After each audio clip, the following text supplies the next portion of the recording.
What is up, everyone? Welcome back to the Deadlock Fight Night, and we've swapped out the Aussie for the Brits, which is, I think, is a pretty good swap.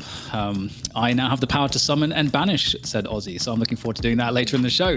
But just a quick reminder at the top here, this is all being made possible by our sponsor, alpha0.gg. Go check out their website, sign up for the free samples of their game menu Tropic, and do so quickly because I hear, ZP, that all the Diet Coke is gone, and I feel like you're looking for your next target. Yeah, I mean, it's pretty true. But also, here's the thing here. You can't argue with free. It's free. You just sign up, you get a free sample. Even if you don't like the thing, it's costing you nothing. So what do you got to lose? I signed up for one myself, and they already sent me some free stuff. So I'm kind of double dipping. Probably works, you know. Nice. I approve. And what I also approve of is that we're now in North America. So we're switching regions. And I love this because we're so early in the game that the metas haven't been globalized yet, ZP. We have some sense of regional identity. And so there's a lot to talk about as we get into the North American scene here. I would love to hand it across to you to tee it up a little bit. Give us the spice.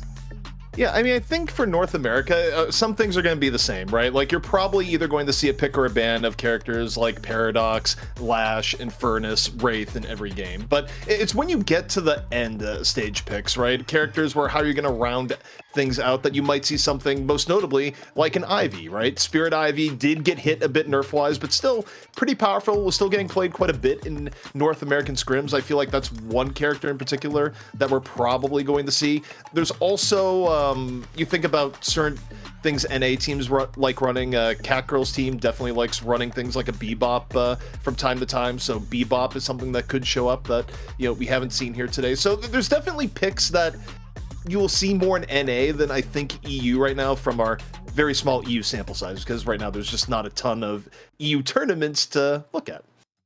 Yeah, I can't wait to see again some of these differences that you've mentioned. I've also mostly been paying attention to the NA scene a little bit more than the European one, so that's going to be fun. But we've got Mitch still on the line. Let's bring Mitch in. We shall summon him and bring him into the conversation here as we move things over to North America, if he's ready. That's bloody Jason, not me. I'm freaking. I got a mouthful of beef here, big son.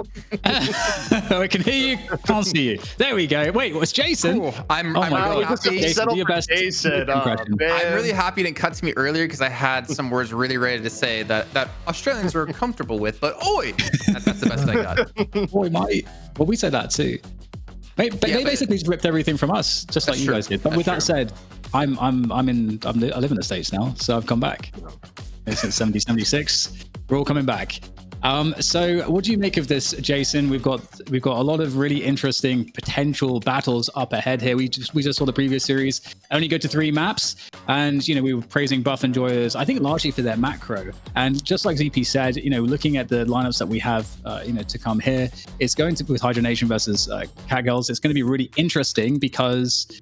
Or Catgirls and Friends, I should say, because these guys have been scrimming a lot, and so should we expect to see some of the same things? What are you looking forward to seeing? Well, as ZP kind of mentioned, I think it's interesting to see the different heroes that are being played. Ivy was something I wanted to mention going into one of our last drafts for the EU game because of like zone denial that you could potentially pull off with your one. Those kudzu bombs can really control the area that you want to fight in and punish teams that want to fight in tight, close quarter combat. What's interesting to me, though, looking at this is I'm curious how Hydra Nation is going to do with the major Voltron swap up that they ended up having with Deep Block Dead State, I believe it was, and how well they're going to be able to come together and play together. And then looking at Catgirls and Friends side, I think for me, one of the standout players I'll be looking for is Neon, because I didn't realize until I actually talked to the team that he's Neon Tanso from League of Legends, like LCS days back in like 2013, 2014 times. And if you have a player who played a MOBA on the highest level like that, I feel like his understanding of how the MOBA side of Deadlock works is going to be unmatched against most players out there. So I'm really curious to see what he's going to be able to do as a player, like long term. But in terms of just like raw firepower, I have to look at Hydra Nation as being the stronger team in this matchup, ZP. Yeah, the funny thing, I look at Hydra Nation, and let's just be clear about what went down. They just devoured Deadlock Deep State. Like most of the players in there, they go, "We've scrimmed you guys so much. You've been such good scrim partners. You know, why don't we make this permanent?" They go, "Yeah, we're gonna pick up DMB. We're gonna pick up Quig. You know, some of the heart and soul of Deep Lock Dead State, where."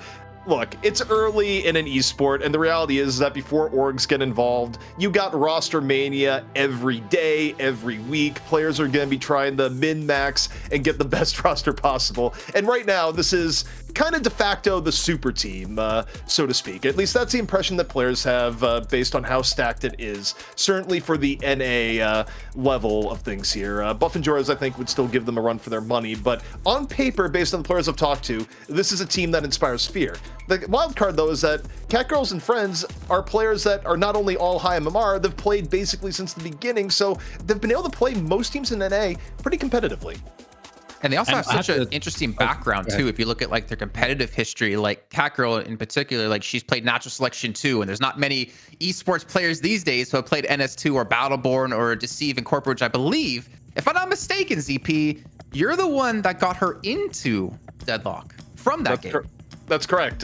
We played Deceive Inc. She was one of the very best players in that game, so we ran into each other in lobbies a lot. And yeah, I got to know her there. I was like, hey, you might enjoy Deadlock. Here's an invite. And I had no idea what had been spawned, but I mean, Catgirl's a great player where she's very good at innovating things in the meta. She did so back in the Deceive Inc. days. She's already done so a bit in Deadlock with Ivy Tech. So I'm excited to see what's in store.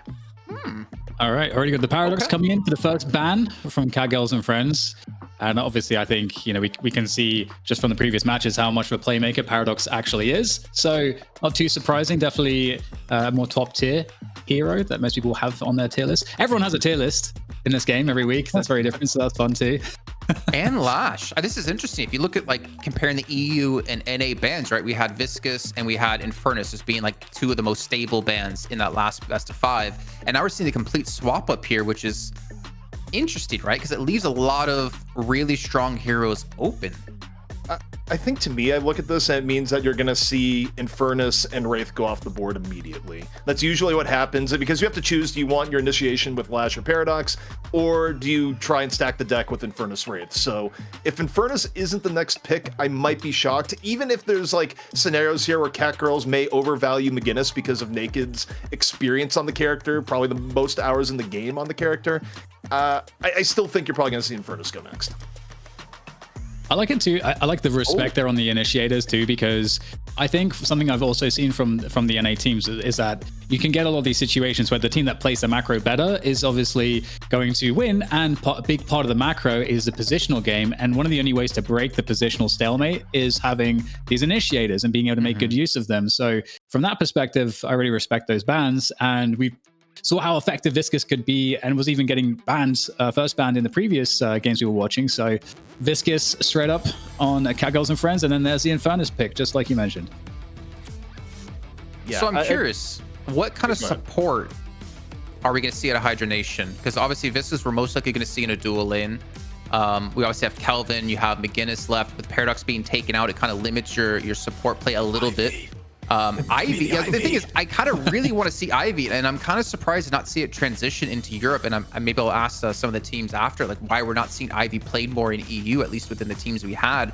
But it looks like we will have a Kelvin come in already off the bat. So again, a lot of healing. We got to see some really great frozen shelters over by Piggy from Buff Enjoyers to save Infernus, who was being played at the time.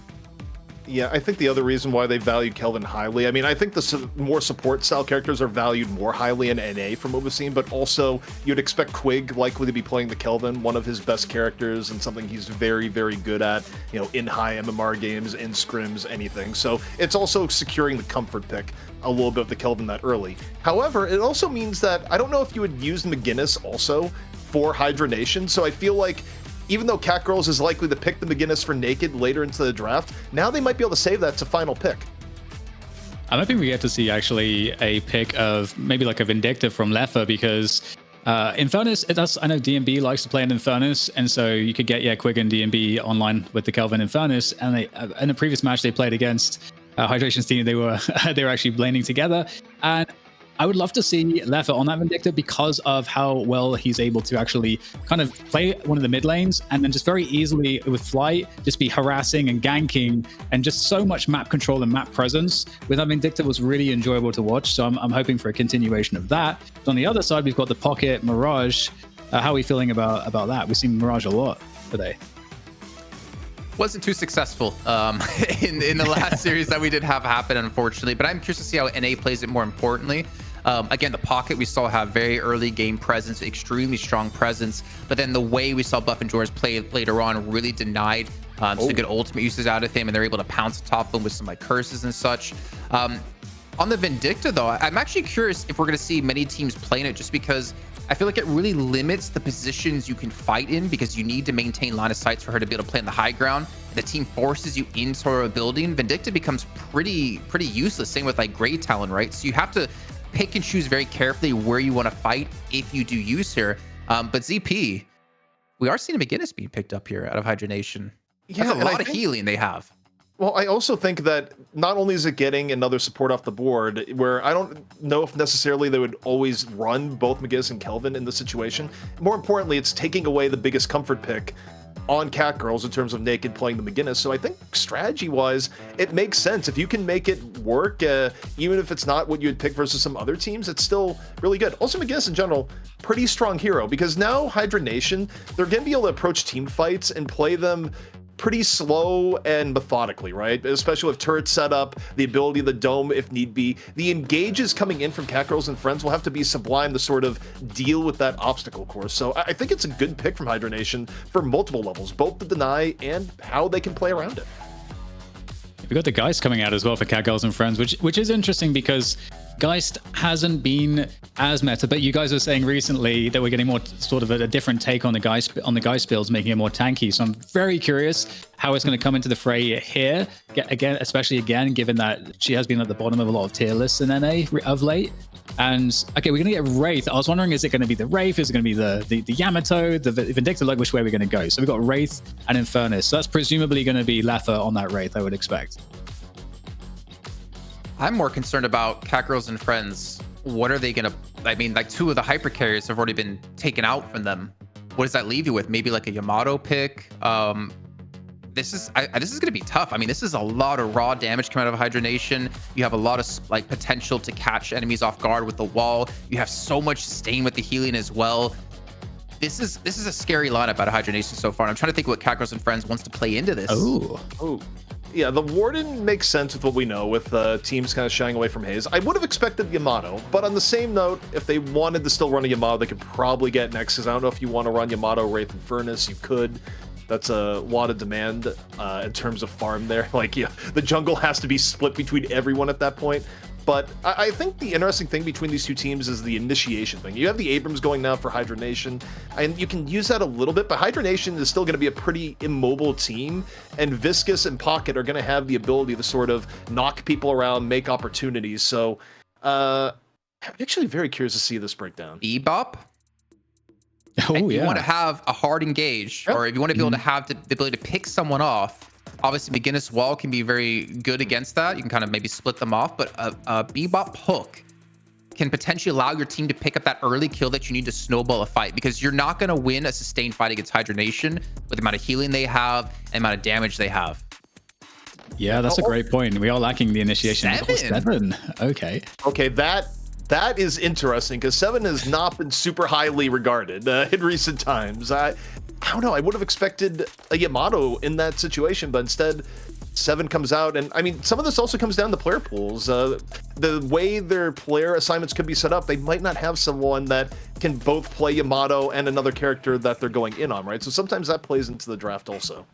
Yeah, I mean, looking at what the information they've given me about like what we expect them to play, I don't see a Yamato in there. I didn't get any info from 2 players in particular, but there's no Yamato in there at all.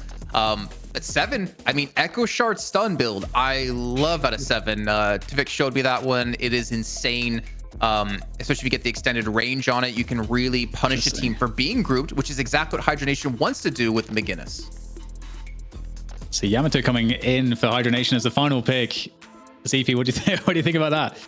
I mean, look, between Yamato, Wraith, and First, there's going to be a lot of hunger for farm, but it's also hard to call it, something bad or otherwise. I still think it's going to be quite good. I think a lot is going to be determined here by the early game. I think clearly you look at what Hydra Nation is running. If you fall significantly behind this sort of composition, I don't know if there's a whole lot of coming back, given what those characters do when they are ahead, how difficult it is to deal with them ahead, especially a character like Yamato. So, but the upside there is that you look at what Catgirls is running, their early game does have a lot of upsides. Mirage is a bully in lane, so is Pocket, so is Viscous. I mean, these are characters that can dictate the pace of the game early on, so to me it kind of already sets up a win condition setup where Catgirls needs to get ahead within, the first 10 minutes or so of the game. If it's even, it's going to be difficult, and if they're behind, it's probably game over. I'm looking at this and I'm thinking to myself, the avenue to victory, as you kind of mentioned, ZP, is Catgirls and Friends getting a strong start. But also, I feel like punishing those solo lanes. If you can punish Infernus, you can punish Wraith early on, because I'm not expecting them to be in a dual lane. Potentially, you can see Wraith. I know we have seen some people be willing to play a dual lane Wraith. But if you punish Wraith and Infernus early, I feel like you take away a lot of the power the Hydra Nation can have when it comes to these fights. So I'm expecting maybe some early ganks, maybe early action at Catgirls and Friends to really set the pace of the match. Yeah, I'm very curious about the solo lanes. I feel like you could go a few different ways with it. I would expect to see Abrams on a solo lane, but it looks like we're going to be jumping into the first game of the night for the NA portion of the broadcast at the very least. Hydra Nation versus Catgirls and Friends. And ZP, this is going to be very exciting. I am a bit worried for the comp of Catgirls and Friends, I gotta say, but it is early days in the meta of this game as it develops every single week, so maybe they know some stuff that we don't. And look, with their composition, all I have to say is strike early, strike often, don't get behind. And Catgirl, team with the signature, I love Catgirls. But here we go, Dan, we are getting into it, taking a look at the lane matchup.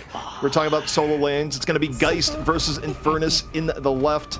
Left middle, it's going to be Pocket and Viscous versus Yamato and Kelvin. Middle right, Warden, Mirage versus McGinnis.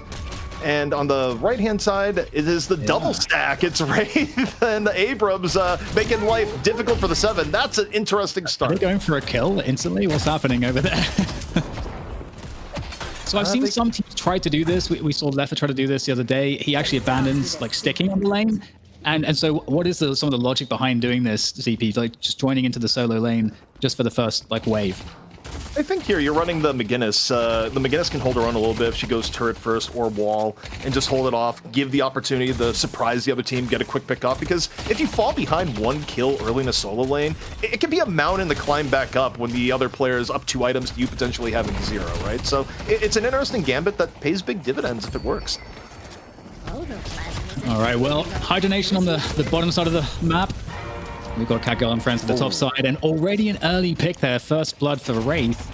DB taking down Neon on the 7. So that is absolutely what you want to see. Just try to diminish the farm as much as possible for one of the opposing carries.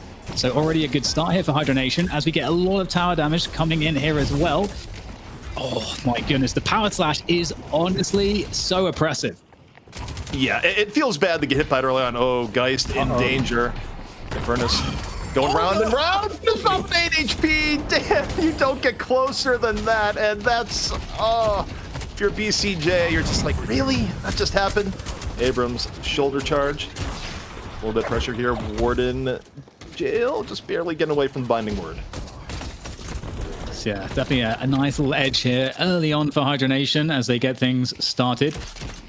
We'll have to see how things develop, though. These 2 mid lanes are really interesting to follow at the early laning phase because they end up setting up that roaming phase quite nicely when everyone gets the ults online.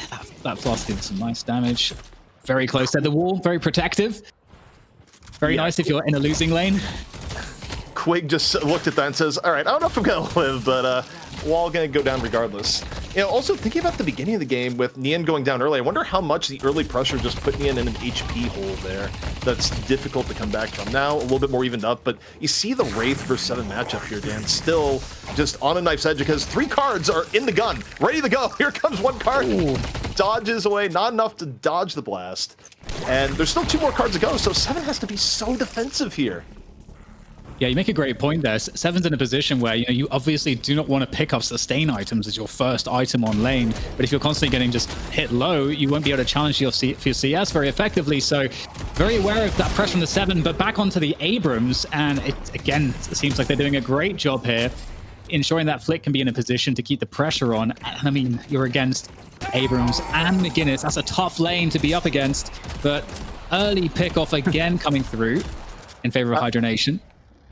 Yeah, well, BCJ was able to get a little bit of revenge there for Catgirls, where Lifa goes down. It's been pretty close neck and neck, and you sometimes see this where you get a situation where one person barely lives, the other person comes back in the lane and they're rejuvenated. It's like, all right, round 2, let's go. And oh boy, we're at the Walker here. This lane has turned into bullying, and I'm not sure how much is the Seven's fault versus just the power level here as Lifa gets the run back on the BCJ. We're just trying out there. Indeed, and you're going to have to see some lane freezing in practice there to try to get some farm, but it depends how the mid lanes go as to whether or not you're going to be able to do that for free. And I saw McGinnis and Abrams really pressuring, or trying to pressure down this tower. Yeah, and now you take a look at the situation that we're in right now, right? 3K coming online, naked, finds Flick though. Nice pick off, and Mirage under trouble, goes down.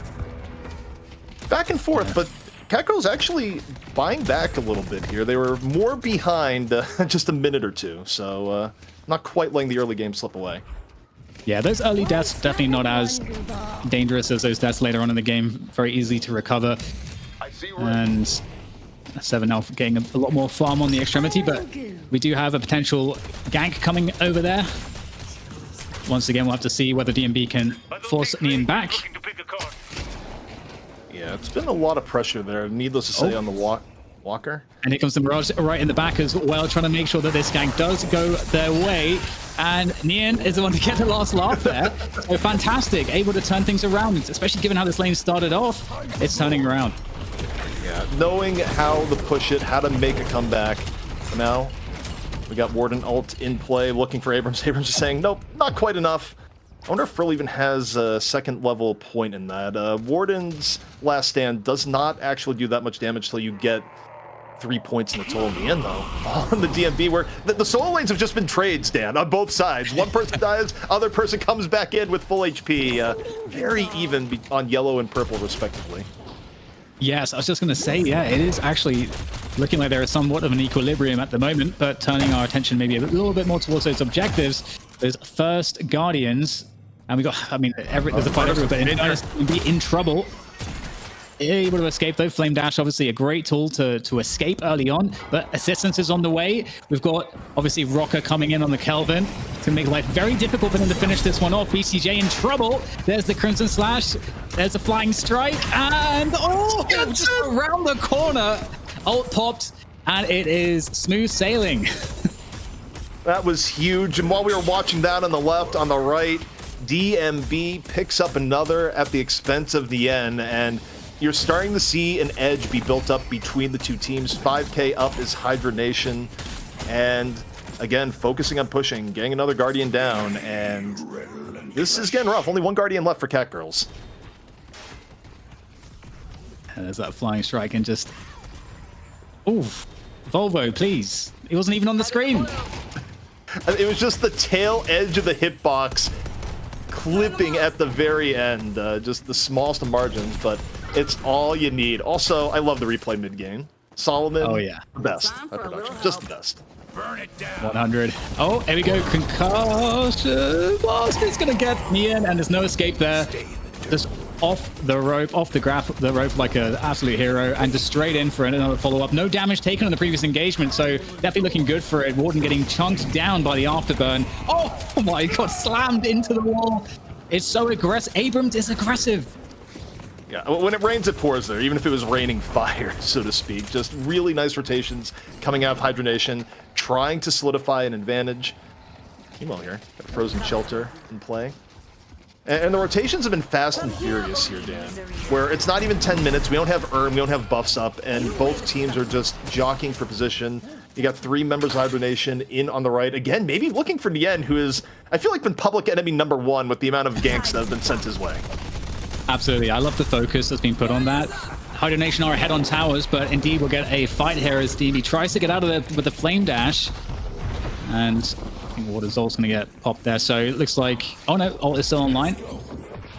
So still definitely a good opportunity for a team fight or to actually have an engagement, but both sides disengaging, not liking that one. But still, the fact remains that Hydra Nation are ahead on these objectives. If those are recovered, though, for Catgirls and friends, the soul gap is going to close very quickly. They're trying to get the last Guardian down right now. This is key for Hydra Nation. Going in, Viscous eating the power slash. Both teams all dogpiling in. Tiamato in off the grapple. Gray's gonna just back away. Neither team overcommitting to the point of losing someone here just yet, but deadly options all around. Indeed. Looks like they are going to be able to hold on to this for the time, but in comes Quig from the side. Oh, there's a lot of damage. Those rockets are painful. Definitely very good at bursting down those objectives and just zoning people out of your way. And that's kind of, again, some of the promise of having a McGinnis is that those abilities, much like Bebop's ult, will just like clear huge areas of space, but you just can't team fight there, giving your team the option to be able to just destroy the objective quickly. And like you said, you know, a 6k soul lead, ahead on all these like 3 Guardians. So in a really good position at the moment as we go into the 10-minute mark. Ahead on flex slots now too, but the 10-minute mark is going to be very interesting because teams have gotten so much better about contesting the bridge buffs. It's not just about earn, which starts at 10 minutes. It's the fact that you can basically get a free 2 to 3k item, essentially more. 2k isn't a thing, but it's like 1250 to 3k on the stats that you get from bridge buff, right? People have been valuing it, and you see both teams now getting in the general area to contest bridge buff. And who is going to be the one able to get it? Abrams there, just with the charge instantly, the most violent of entries. And what to see exactly who's going to have the last laugh here. Abrams taking a lot of damage, unable to get out of there. So definitely a great look for Catgirls and friends. They'll lose Neon, but however, they will have the urn under their control. But running the urn and depositing it is another story entirely. I need to be careful. Yeah, and that was a really nice turnaround for Catgirls and friends. And part of it is that, look, if you're going to charge in on Warden, especially when he's channeling Last Stand, you better be sure he dies right away, because at this point in the game, it's an overpowering ultimate to fight one-on-one in that situation. And even for Abrams, that just turned bad very, very quickly. And Catgirls and friends still down a little bit here, Dan, but keeping it relatively close as they look to turn in the CERN. Yeah, that all the concentration of players towards the urn made it so that they weren't able to contest and defend their own walker. So they lost the walker. This urn would be a way to at least get something back for the lost walker. But at the same time, you could see DMB on the Infernus on the far right of the map pushing that other walker down. So some attention will have to go there to respect that. And right now, the urn depositor is not looking like it's particularly safe. I don't think they can really pull it off at the moment. Yeah, I mean, the urn is also taking a lot of attention for Catgirls and friends, and as you mentioned, it was almost a push opportunity for Infernus on the walker on the right. The clear difference between both teams right now is level of pressure on the map and pushing Guardians, pushing walkers, but that also is the basis of the income difference, right? If Catgirls wins one fight, they're going to be able to push down most of the difference between the two and actually come out ahead. It looks like they may be looking to make the play for the urn here. Only a lowly Wraith by herself. Here we'll have to see if DMB can do all that much with it. And we'll try to contest it, but the urn will be delivered. And here is the push on the other side of the map, trying to claim the walker. They don't care for the urn. They'll take all of these walkers. The turret set up from Quig is good for it now, but we'll eventually have to disengage here. It's very, very difficult to hold the grounds. Yeah, re-engage possibility. We got Naked here, another Last Stand, chasing down Wraith, low HP, doesn't quite turn out the way he wants, goes, all right, these cards are doing a little bit too much damage. Goes on down, gets cover, while you have the backup and Catgirl coming in on the Viscous, and Wraith now in a dangerous spot, 50 HP, needs to get out. And the other two walkers on the other side of the map are being contested at the same time here. So action all over the place, but look, oh my goodness, DMB gets to the teleporter.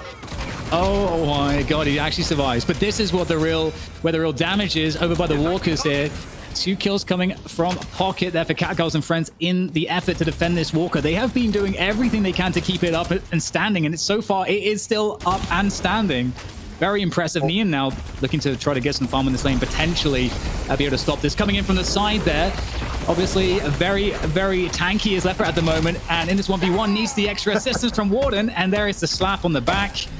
And once again, you can be tanky all you want, but when you're in jail, everyone can get free shots on you, and you can't move. Is what just happened there. And also, Hydra Nation has been so aggressive on pushing that they've been trading out kills somewhat to their disadvantage, and Catgirls has taken the lead in overall net worth. DMB down, of course, gets revenge from the grave at the same time, but you take a look at this. This has been pretty good trades out for Catgirls where, yeah, they're behind on building presence on the map, but they're keeping themselves in it and then some as Yen out for blood after all those early ganks, looking for the McGinnis. The jail is out. And down goes McGinnis. Wow, okay, this is looking very troublesome for Catgirl and friends. Here comes a pursuit to try to maybe get something back from this successful gank that Catgirls and friends were able to pull off, and Yen is in trouble on that 7. We will teleport into a more favorable position to make sure we can start challenging the Walker on the other side of the map. So much like split pushing going on this game so far. But like you said, it seems like Hydra Nation maybe bit off a little bit more than they could chew, maybe cooking a little bit too hard on those split pushes. I mean, I think you look at, I mean, obviously this team has gone through roster changes, right? But they've definitely made improvements to their focus on macro. But it's such a fine line where you focus so much on macro that you start losing micro fights, and before you know it, you've given away a bit of your advantage. Hydra Nation was up nearly 10K, but Catgirls and friends has had very good responses to this so far. And Dan, here we go. A little bit of insight on items here where, you know, we talked a little bit about how Divine Leap going to be, or not Divine Leap, but Majestic Leap being used a little bit more, and Naked in the end, using it to good advantage thus far. Yes, I love it on the 7 for those ults, especially. It's going to be very, very nice indeed. We'll have to see exactly how this pans out now, though, because another fight brewing here around the right side bridge. Yeah, and the reason is bridge buff's coming out. 15 minutes when they spawn. Warden, gonna get locked up in telekinesis. Nice cube, just slides on over, and also gets the gun buff. That's so fortuitous, that spawn there. Of all characters, gun buff on Warden, it's gonna be a good 2 minutes. Very nice indeed. And you can see that most of the jungle farm has been kind of cleaned up, except you can see Pocket at the top left, looking to just get some of the farm up there. But otherwise, you know, the urn is really sort of I feel like the shining beacon of a way to get an edge here, as both teams are sort of locked at 84k apiece on souls. And so both teams looking to just assign a few players now to go and collect that urn. But again, that's only half of the story. You've also got to actually deposit it. So map control is somewhat even. So there are definitely a lot of safe paths to get it close to the deposit point. But you can see both teams have to respect and react to this at this point in time. And we need some kind of a setup there from Catgirls and friends to prevent it from getting deposited. The other option they have too is that because they have been a little bit behind in the push, though they've evened a lot of that out, they could just trade Urn and go for Walker here too. You see teams do a lot, but Warden looks to be under a bit of pressure here. Rotation coming in from Hydra Nation, looking for a pickoff. They get Naked. He's not able to shake it. That's one downside about Warden, is that if you get caught when your leap is on cooldown and then they keep it in cooldown, Warden's not the absolute best at escaping when you get truly caught. And now it puts that pressure on, like you said, to really get that Walker, because that is indeed the approach that they decided to go for. So this bottom left Walker is very key that this goes down, and there should be no problem. There we go. Now, can they escape? That's usually the question. Actually, we got a little battle between Viscus and Kelvin over towards the other Walker, so it looks like they should be safe to get back. However, the push here on the third lane is looking pretty troublesome here. Are we going to be able to get any ult opportunities here for Neon? Oh, nice lightning ball there coming through. Just batting them away. When you get that level of value on your stack charge as 7, you're pretty happy. I mean, getting that level of stun is huge. Definitely shuts things down, forces people back. 103 to 93k, small edge for Hydra Nation on the whole, but at this point, Dan, it's very much anyone's game still, and win conditions are in flux. One thing I would expect to see is, you know, once Letha's on that ricochet, we should be able to get that very soon. Depends on like how much he prioritized that.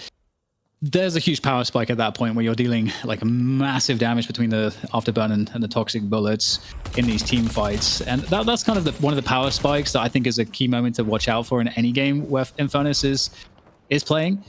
there are some games we've seen with Leffa though on the Infernus where he will just keep farming anyway.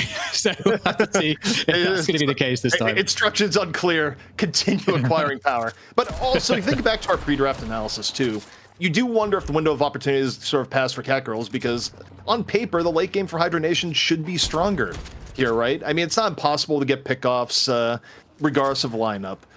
But the Infernus does become a continual problem and scales harder than most of the other heroes in the game. So if Leafa can play very consistently, it is going to be an uphill battle for Catgirls at this point, I feel like, even if it were even and not a 10k difference.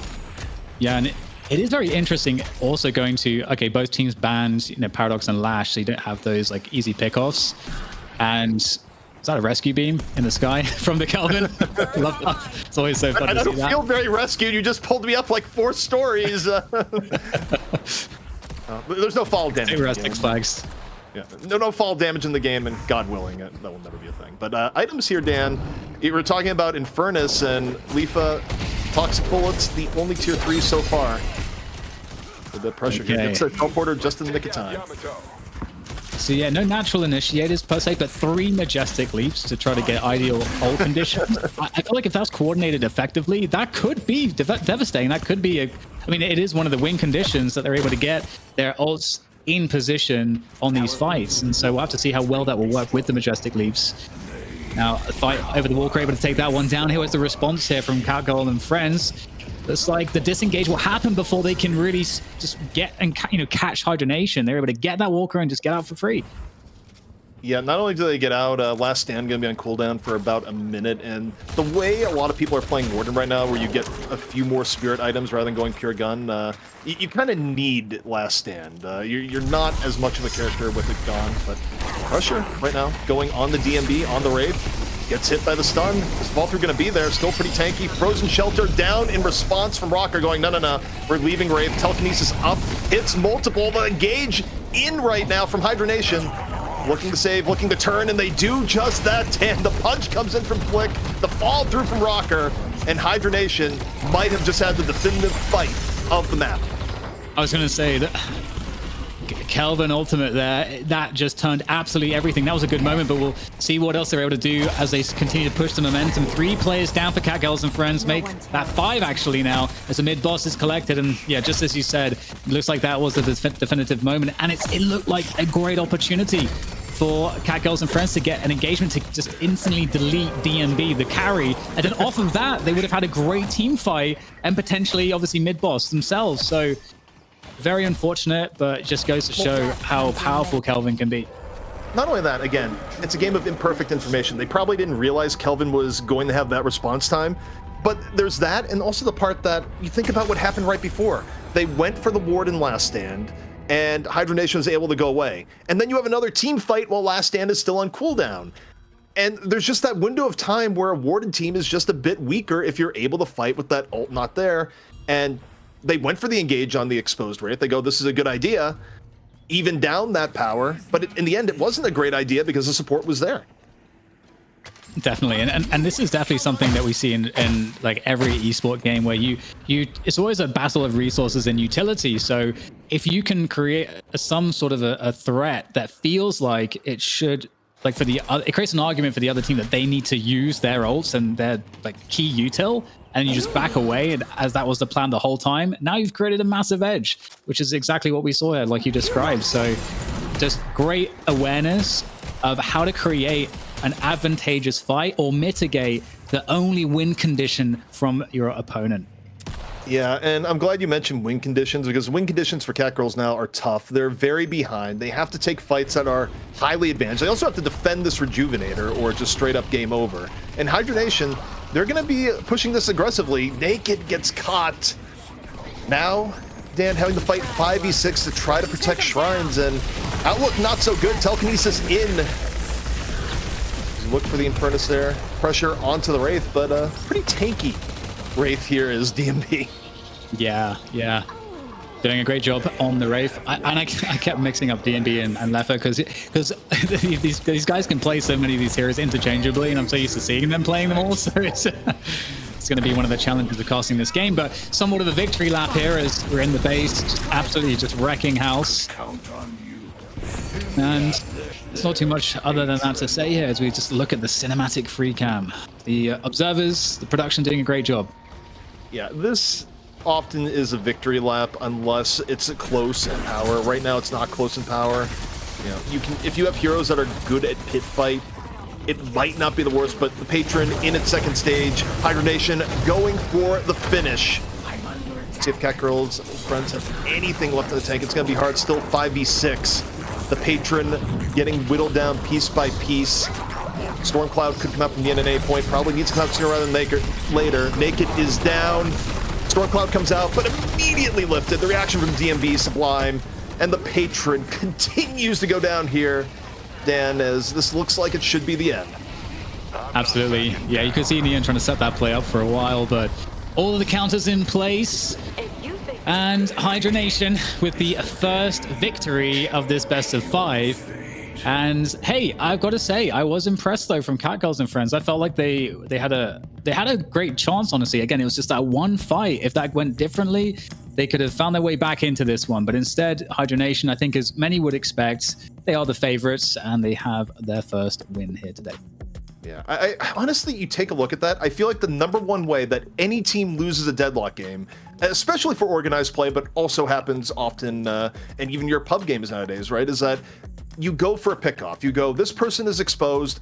I can finish them off. We can finish them off. But the reality is you only have about a 5 to 7 second window in these organized plays before backup comes into play. If Wraith wasn't going to die in that window, you had to expect the backup that was coming in. In this case, it was Rocker, comes in, drops a frozen shelter, saves DMB, and the team fight entirely turns. And when you add that to the resource loss of not having the last stand going into that fight, it all just led to a situation that was a catastrophic collapse for Catgirls and friends in that fight. And when you go down 30k and lose mid-boss, it's really difficult to come back in Deadlock right now. It is. Yep, I absolutely agree with everything that you said. Now the question is, will I agree with everything that Jason says? Because he's coming back in and he's going to give us his thoughts on you, Jason. I'm sorry, I'm not the Aussie here, but I know. I was reading to run a show, but maybe I can't read. You know, I'm from the UK. Our education is not the best. Now I know why we haven't worked together in my 12 years of being in esports now. But honestly, looking at that game, one thing that really stood out was the lack of a flex spot for Catgirls and friends. We were 24 minutes in, and they still had one Guardian to take down before they could eventually get that flex slot. And with 116k in the bank as total as a team, you need that flex spot. You need to be able to buy those big items, and they were really limited in that. Obviously, the fact that Neon got demolished in lane time and time again, DMB continued to push that solo lane and even trying to gank some other lanes in there in the meantime, it really prevented him from getting it online. Yeah, and the funny thing with that is that I thought Neon had really good moments despite the tough start, which really was not Neon's fault. There was a game plan from Hydra Nation, you know, whether it be just in regards to Seven or the player, to just make Neon's life difficult, starting from the beginning, where they'd go, yeah, you think this is a solo lane, but actually it's a duo lane for the first minute and a half of the game, right? So that was just mission impossible to an extent for Neon, and I think Neon made a decent comeback, but still, it's not surprising to see the in-game stats look a little bit tough. I mean, his stun can be insane, and we obviously did see some great stuns out of him. The problem, one of the problems I thought looking at that game was, though, is that we had 3 players invest in Majestic Leap, which is 3k souls, right? That's a large amount of souls to invest into early on, and I understand this is obviously like kind of a win condition for them because they can get these engages that you wouldn't expect, but I wonder if those 3k souls per player went towards a different item at that stage of the game, would it maybe have changed how the fights actually played out? Yeah, but then they wouldn't be jumping in like the 18. It's true. So, that's true. I mean, the style would not be there, I'm afraid. No, but it's definitely a good point. I mean, ZP, is there maybe itemization that you think would have worked better, or do you feel like that was maybe sort of the only good idea that they could with the comp that they had? I mean, it's hard to say because everything is evolving readily right now. There have been point metas in this game where an item is just deemed too good and everyone runs it, right? Like one of the very first metas in Deadlock before it was announced was the kinetic dash meta, where everyone was running kinetic dash because the item had no cooldown. It's just like, we need movement. And I think there's a prevailing idea just from people as asking, is like, well, why all this Majestic Leap? Why is this item suddenly being used so much? Is that because people have gotten so good at disengaging, because people have gotten so good at controlling the map, Leap is one of those things that messes with people's sense of safety. It can actually catch people out, especially on the organized levels. So you might look at 3 leaps and go, is this an investment? It is, but it's one of those things where you're trading raw combat power for the ability to try to get a pick. And whether it's right or wrong, it's hard to say right now. Just it's kind of a new phenomenon to stack this many Majestic Leaps. See, the thing about that is that if we did see Hydra Nation not grouping up and looking for these big fights, I can see Majestic Leap as being worth it, right? You can catch someone off guard, you get that kill, you get some souls, and you keep doing it. They keep catching them off guard. But I feel like the way that they grouped up prevented Majestic Leap from being too impactful, because it's like, great, you could leap into us, but we kind of want to team fight you anyway. So you're just making these fights easier for us in the end. All right, well, I think that is a great place to leave it for now. We can go to a break. We'll be back. Of course, it's a best of 5, so there should hopefully be at least 2 more games here, unless Hydra Nation really are going to run away with it. We'll find out right after the break.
All right, all right. Welcome back, everybody. It's going to be map 2 of the Deadlock Fight Night for our North American portion of the show. And got my Ouija board out.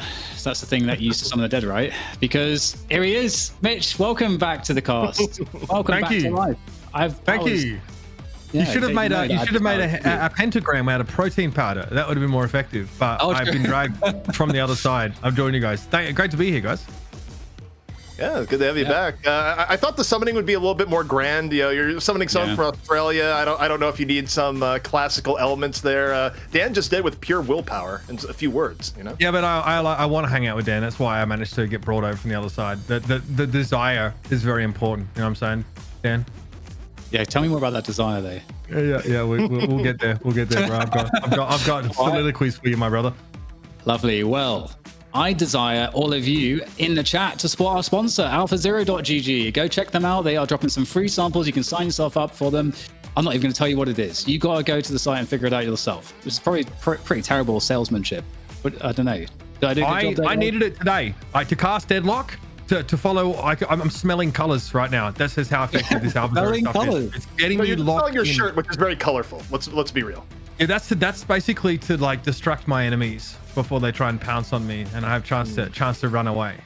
Oh, yeah, get on that AlphaZero stuff. Free samples, try it out. If it works for you, then let me know, because I need it for this game. Woo.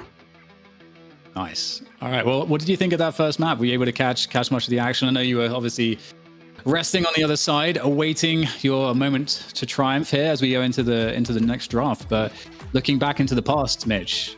Yeah, I don't know about Triumph, but obviously, I'm locked in because there's a lot to learn. I think it's good to see some of the differences between NA and EU. I thought the 7 pick was audacious and interesting. And I love that you guys mentioned that there's a lack of hard engage on the comp of Catgirls and Friends. They try and remediate that with the Majestic Leaps, and maybe they're lacking for a different item in that 3K slot they could have brought in. Also, the Refresher Kelvin play, by the way, was ridiculous. The Wraith gets caught, Kelvin domes twice to save them, and they end up killing the 7 who is inside of it. So that was, and I think ZP's like, this is the most important fight of the game, and they completely broke the back of Catgirls and Friends with that turnaround. I've never seen Refresher Kelvin before, but I think I will more now. Yeah, that's play of the game material for me, because like you said, most important fight, it looked like it was a good moment to kill the Wraith, and that's the hard carry. So yeah, do we do play of the game in this game? Yeah, we'll have play of the match. You know what I mean? I need to see more domes. All right, nice. I think the interesting thing, again, for all that is just the idea is that when you're in the late game, if you go, this person is vulnerable, you need to have a plan to take them out very quickly, because you just have to have that internal timer that the rest of the team is coming. There will be support. It is the highest level of play that we have right now, and people are good about protecting their friends in this game. So, finish off quickly or expect the cavalry to be arriving. Okay, well, we are into we just talked about the past. It's time to talk about the present, and then we'll make our projections for the future once we see what these teams are locking in. So ban-wise, or just overall picks, what are some initial thoughts that we have here? Based on what we just saw, do we want to see a completely different approach from Catgirls and Friends? Are there some bans that they should be thinking about? I think last time we had Paradox and Lash banned out, excuse me. If you don't have someone that's desperately trying to get Lash and maybe you're trying to get Viscous instead, you're going to ban it away. So I'm not super surprised to see this. Both these teams, I want to point out, are actually taking the utility and more support-oriented heroes a lot earlier in the draft after picking a hyper carry immediately. Whereas Catgirls, they actually took, that Viscous first last time around. For the side of Hydra Nation, they locked in the Infernus and then went for the Kelvin McGinnis. Yeah, I mean, and that just shows the difference a little bit between regions, but also how things have evolved, because overall, EU is also taking supports a little bit earlier, and it just changes in draft. It changes who you're playing against. And also, if you're watching right now wondering where Kelvin went, we're upgrading Kelvin's icon. It was hard to tell it was Kelvin that was banned, but as that is going on, Hydra Nation is deciding on their first pick, and this is a hard one here, right? If you don't pick the Paradox, it's probably going to go the other way, but if you do pick the Paradox, you're not going to get Infernus, which is a huge comfort pick for both DMB and Lifa, right? So for Hydra Nation, I tend to feel like they're going to go for the Infernus here, which will open up Catgirls to grab the Paradox. I also think later on this draft, Catgirls will probably grab McGinnis a little bit earlier, because I think Hydra Nation surprised them with how early they grabbed it. I wonder if this is an emotional ban with Kelvin because of the refresher of there, because it was so impactful and they did play it so well. I mean, other than the Kelvin, maybe that's what they felt like was really the difference there for them, was the utility that the Kelvin had in the team fights. I mean, it is insane. I mean, Kelvin obviously has great mobility, a quasi-global presence with, so the ice path that he can create. But crucially, he is the one that punishes these pick attempts. There are not many mechanics in the game that can do that adequately. Not only do you save the player, a la something like the cube, but you also are like, inflicting a slow on the opponents in there. Like, you're extremely disadvantaged if you are caught in. And if you're trying to all in on a single player, like we saw earlier on, and the Kelvin comes to the rescue, it completely flips the fight on its head. It is such a powerful ability. Can't be used to Steel Rejuvenator and stuff like that anymore, but he's still so hotly contested because there's no escaping from him.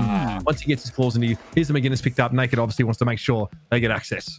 Yeah, that's exactly what happened here, because we're talking about the difference between Paradox and Furnace. Those two picks, not surprising. Catgirls deciding to grab McGinnis. They didn't want to repeat history with an early pick coming in for the McGinnis from Hydra Nation, right? It's also worth noting, Hydra Nation were the ones that banned the Kelvin here. So I think to me, it just speaks to how highly they value Kelvin, going, okay, Catgirls deciding to go second. It was their choice. They went first the first time around. Now they've gone second. And Hydra Nation just said, we don't want to have any scenario where you get the Kelvin. We respect this hero too much, so we're just taking off the board so you can't do to us what we did to you. Aha, I see. I mixed up the bands there because that's not how I set it up earlier. But I love the correction. And it's interesting too to see that the McGinnis is on the other hand as well. So it's the best of 5 is a great place to see just the dynamism that the teams have in terms of the hero pools of each individual on the team, because that is obviously, I think, in large part, what when we look at these drafting processes, they do take quite a bit of time, because you do have to figure out how to fit all the puzzle pieces together. And so now we've got Viscous coming through as well. Obviously, Viscous is very strong in pretty much every phase of the game, so that's really cool. Like Viscous, Wraith, and Paradox, that already feels like pretty scary at the moment. At least we've got the Infernus there for Catgirls and friends, which I think will help them a lot. I mean, Catgirls might opt to go for another Geist pickup here. BCJ was playing that in lane against the Infernus, so not an easy job against Leffer in general, but was able to do a decent job. Obviously, she's a powerful laner who also like maintains relevance throughout the game and becomes even more of an issue once she starts to build that level of durability, bigger health pool, and invest a little bit more into that weapon damage, the headshots specifically. So Lady Geist here, pick up from Catgirls, no shock. Yeah, I think the guys, it was a good part for them. And now you wonder, okay, what is the next pickup that we're going to see here? I do wonder if they lean a little bit harder into the carry side of things here, right? Where for me, I would go, maybe you take the Yamato off the board in this instance. Also, if they take Yamato off the board, though, Hydra Nation might respond by taking Warden off the board, because Hydration, the preparation to this game, was playing Warden in Scrim, so you're not necessarily guaranteed to get that. Dynamo goes away, and now you have to wonder, how does Catgirls engage? Because a lot of their options now, Dan, have just kind of gone to the wayside. Yeah, I'm trying to think of what options they actually have left in terms of that. Obviously, not the team picking up Abrams just yet. Abrams, obviously only really has the ult and the charge to kind of control fights, to get in and initiate, but definitely, nothing to be too ashamed of. By the way, I was going to make a point about the Lady Geist. Oh, sorry, go ahead, Mitch. Oh, you go. I was thinking you take Ivy here or Bebop, potentially. There are some supports still left up here. Oh, I would love to see the Ivy. But yeah, just a Lady Geist point real quick on BCJ. BCJ, for those of you that don't know, has been a professional Valorant player on the biggest stages at Champions, playoff level player at the Champions. So, and I've noticed a trend that people who play like Counter-Strike and Valorant love Geist, because he's just like, it's like a headshotting with a Deagle or a Sheriff. So, and there is the Ivy pick. So great call from you, Mitch. Look, I mean, I think in the absence of, like a couple of those other powerful supports, and with Kelvin being banned here, it's the kind of game where you can see a sneak in. We actually haven't seen any games with like a support ban, and now that we're working our way further down the list, obviously Kudzu Bomb's still powerful, but it has had its spirit scaling nerfed a little bit. And Ivy is not a good laner, right? That's something you want to look out early. It's like, it's a little bit tough for Ivy to carve out that niche early on, but the mobility is something that's extremely valuable, and getting extra charge of the Kudzu Bomb, spreading that as you get points into it, and covering more of the map, and stocking up on a lot of those useful utility items is going to be what allows Ivy to be relevant and effective in this game.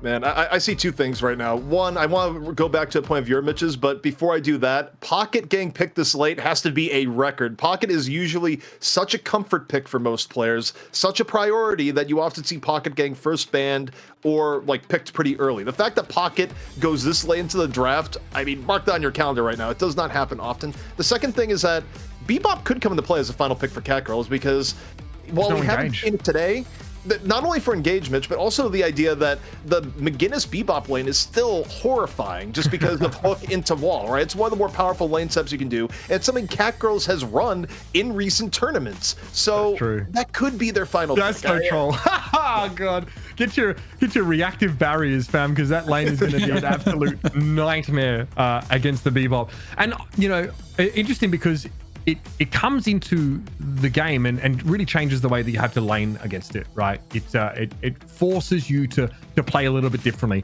Mirage here is probably a less exciting round out to the composition here, I think on the side of Hydra Nation, but we've seen it be quite effective, especially their global presence might be crucial to try and, you know, shut down like a potential engage. You can respond globally to what Ivy's doing as well and try and at least, you know, not get caught short-handed in any of those localities on the map. Yeah, it's honestly, I think Mirage, especially with Dynamo, is really annoying just between just like the amount of time in the early game that you can disable opponents with between the tornado and just like lifting them up with Dynamo is really annoying. And so I hate that. So I'd hate to be up against that. We'll have to see how the laning combos come out. And there's the Bebop. So we're going to get the Bebop, which is a great call. I'm curious who the Rescue Beam might find its way onto. Obviously, having Rescue Beam, especially when you're up against the Paradox, is particularly nice. So I have to see, you know, how that goes. Ivy obviously might be an obvious choice because of obviously when you're in the ult, you can be flying around. And typically the rule is, you know, why Kelvin gets it is because he has such amazing mobility around in a fight and can always rescue someone. Well, I'll tell you this, Dan. It's definitely going to go in the McGinnis, at least one Rescue Beam. You can build multiple, but there has been the trend for Ivy where while you can build more support Ivy, often teams right now, because of how good the Spirit is, they'll just keep it on pure Spirit, right? But McGinnis Rescue Beam is in vogue. You see just about every McGinnis grab it here. So at a bare minimum, I think you can really expect McGinnis to grab that, which is funny because there's been worlds where Naked on McGinnis has really had to reinvent themselves because they used to be Gun McGinnis at one point, they used to be Spirit McGinnis. They've actually just played like every flavor of McGinnis that's around. Nice. Like intensifying rounds, McGinnis just like drew you down entirely. Yeah, Ivy might go more Spirit build. You got to remember that like the explosion damage, if you aren't carrying a teammate into battle, it scales on 2.5x of your Spirit. So it does, if you build Spirit on Ivy, it can resemble a nuke. Yeah, it's pretty irritating. And in fact, the nerfs for Ivy were they made the old bomb into like a pancake that doesn't go through walls anymore. So it respects the line of sight, as we all must in this world. And also, it's the Spirit modifier was taken down a little bit as well on the Kudzu bombs, so they're not as ridiculous. I think those are the major changes. Right? I'm not missing anything. No, that's pretty much it. It's pretty much, you know, in this house we obey the rules of physics in terms of the verticality. I was just like, how is this hitting me? Like, what is going on here? So yeah, and it is funny because some of these nerfs that go down, I think it speaks to just how good the Deadlock balancing team is, where you look at the patch notes and you go, oh, I don't know if it's that bad. And then you look at the reality, it's like, oh, wow, yeah, we actually did get a big hit here. You saw it with Haze, you see it a little bit with Spirit Ivy. Small changes on paper can be deceptively big in reality. Well, with that said, it looks like we're jumping into the match, so we say farewell to Mitch. For now, we'll have him back at the end to give us his thoughts. But map 2, I am liking Catgirls and Friends lineup, I gotta say. I'm really excited by this. You guys got me really hyped on that McGinnis and Bebop. Yeah, and looking left to right here, right? We got the double solo again coming, but this time from Catgirls and Friends. In the left, it's Geist and Ivy looking to give the business to Pocket. In center left, it's going to be McGinnis holding against the duo. So similar concept that we saw Hydra Nation do. In the third lane, it's going to be Yamato Bebop. So it's not McGinnis Bebop lane versus Wraith Viscous. And on the far end, Infernus versus Mirage. So already defying expectations here, Dan.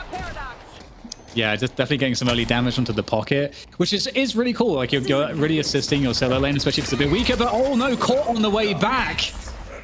Oh no, Catgirl goes down on the Ivy. That is very sad. That is very sad. Either way, Hydra Nation obviously going to be happy about that one, and we'll be able to keep the pressure on the McGinnis. Try to get some tower damage, perhaps. It's a good opportunity to do so. You've got that wave just right up against it and nothing to really do anything against that pressure for now. Also, you take a look at middle right lane right now. A little bit of difficulty for Leaf. Just getting poked down between the Yamato and the Bebop was very, very low HP-wise, but now a little bit of healing going on in mid-left. Things stabilizing a bit as trade-outs happen. Leafa gets Irie as Irie gets Leafa. The curse of Sticky Bomb there, Dan. Yeah, exactly. Yeah, I'm curious what kind of Bebop build we'll get, presumably. I've seen people running the gun builds, honestly, these days as well, even though the spirit builds are quite strong at the moment. But I would imagine we'll see potentially multiple bombs, and we're going to get the engage coming in here. Can Mian get out of there? The Flame Dash obviously doing some damage. Can't really follow up on that one. Just, being responsible, catching the CS there, catching those souls. Yeah, neither had a huge advantage right now. HP relatively similar. I'm just keeping my eye on the mini-map to see if Bebop lands a hook while we're looking at the side lane. And for now, this is always a lane that you have to respect, just because of Bebop's ability to turn in from everything is fine into everything is not fine with a single ability. And Power Slash nice nearly damage. taking him out. Yeah, BCJ does seem to be somewhat of a Geist specialist. I don't know if some of you guys caught it on the previous match, but hello. Did a massive amount of damage, huge disparity from everybody else on the Geist. So this lane is quite hard against the Mirage. It does so much damage just with his gun. Oh, good damage done to send Mirage back. DMB is going to have to try and get out. It's a gentleman's agreement. We want no more of this. Both going to try to heal up. Yeah, DMB getting the worst end of that a little bit. Might have to buy, I think did buy healing, right? Just based on how quick DMB's health is going up. That'd be my guess. The info we have available. Meanwhile, though, both teams, 11k to 10k. Not a massive edge for either team here just yet. Every lane seeming somewhat well contested, and even at the moment, Splatter coming in to do some nice damage. I think it connected on both players. And looks like we've got more fun happening on the beginner's lane as well, as we see Leffa trying to clean up. Oh, not Leffa. God, Frill. There's the wall. Oh, just barely being triggered a little bit too soon to get the catch. Unfortunate. Yeah, it's still an interesting lane that they paired the McGinnis with the Ivy. And it's not a bad lane by any means. It does not have the huge kill potential that the Bebop McGinnis lane, but it's also hard to call a Bebop Yamato lane anything less than deadly. But as I say that, DMB taking down the end in the side. Mirage getting the bear that in the end. It was very close between the two of them, but Hook comes in, gets Viscous. How big is the fall through going to be there? Yeah, seems completely safe so far. Viscous at least. Hydration is up. Leffa's going to get the kill onto the Yamato, presumably trying to follow up on that hook. So really difficult to do anything against Viscous with that cube available. No, DMB could go for a teleport at any point here. This is kind of the power Mirage to just create imbalances pretty quickly, though you have to pick and choose your point if you're the only one in lane.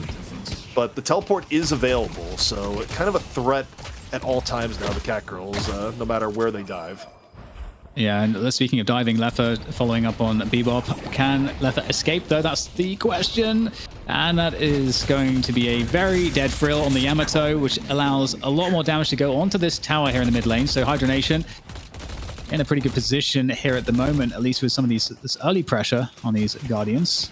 A good position might be underselling it. They've started to open up a gap where this could very quickly escalate into just a 15-minute game. They have ult advantage by far, where a good amount of Catgirls and friends, no ult online. Singularity, not quite what you're looking for there from Quig. Goes for the Singularity, max range, and it's just out of range in actuality. Yeah, that was like pretty guaranteed.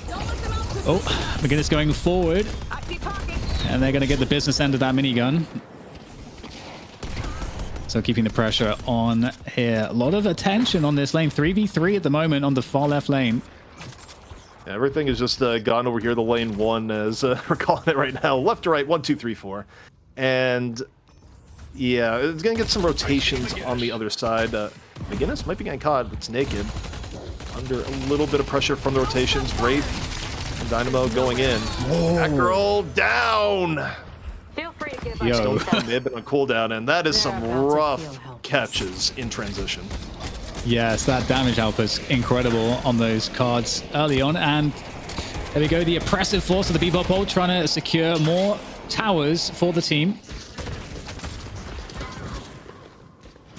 Leafa finds Naked, and the kills just keep rolling in for Hydra Nation right now. And more importantly here, Dan, it's also the pushing that's going in, where both teams still have all Guardians, but that probably will not be the case for long with just how strong the pushing has been coming in from Hydra Nation, backed up by good pickoffs. 28k to 25k, but I don't know if it tells the entire story of the flow of the game here thus far.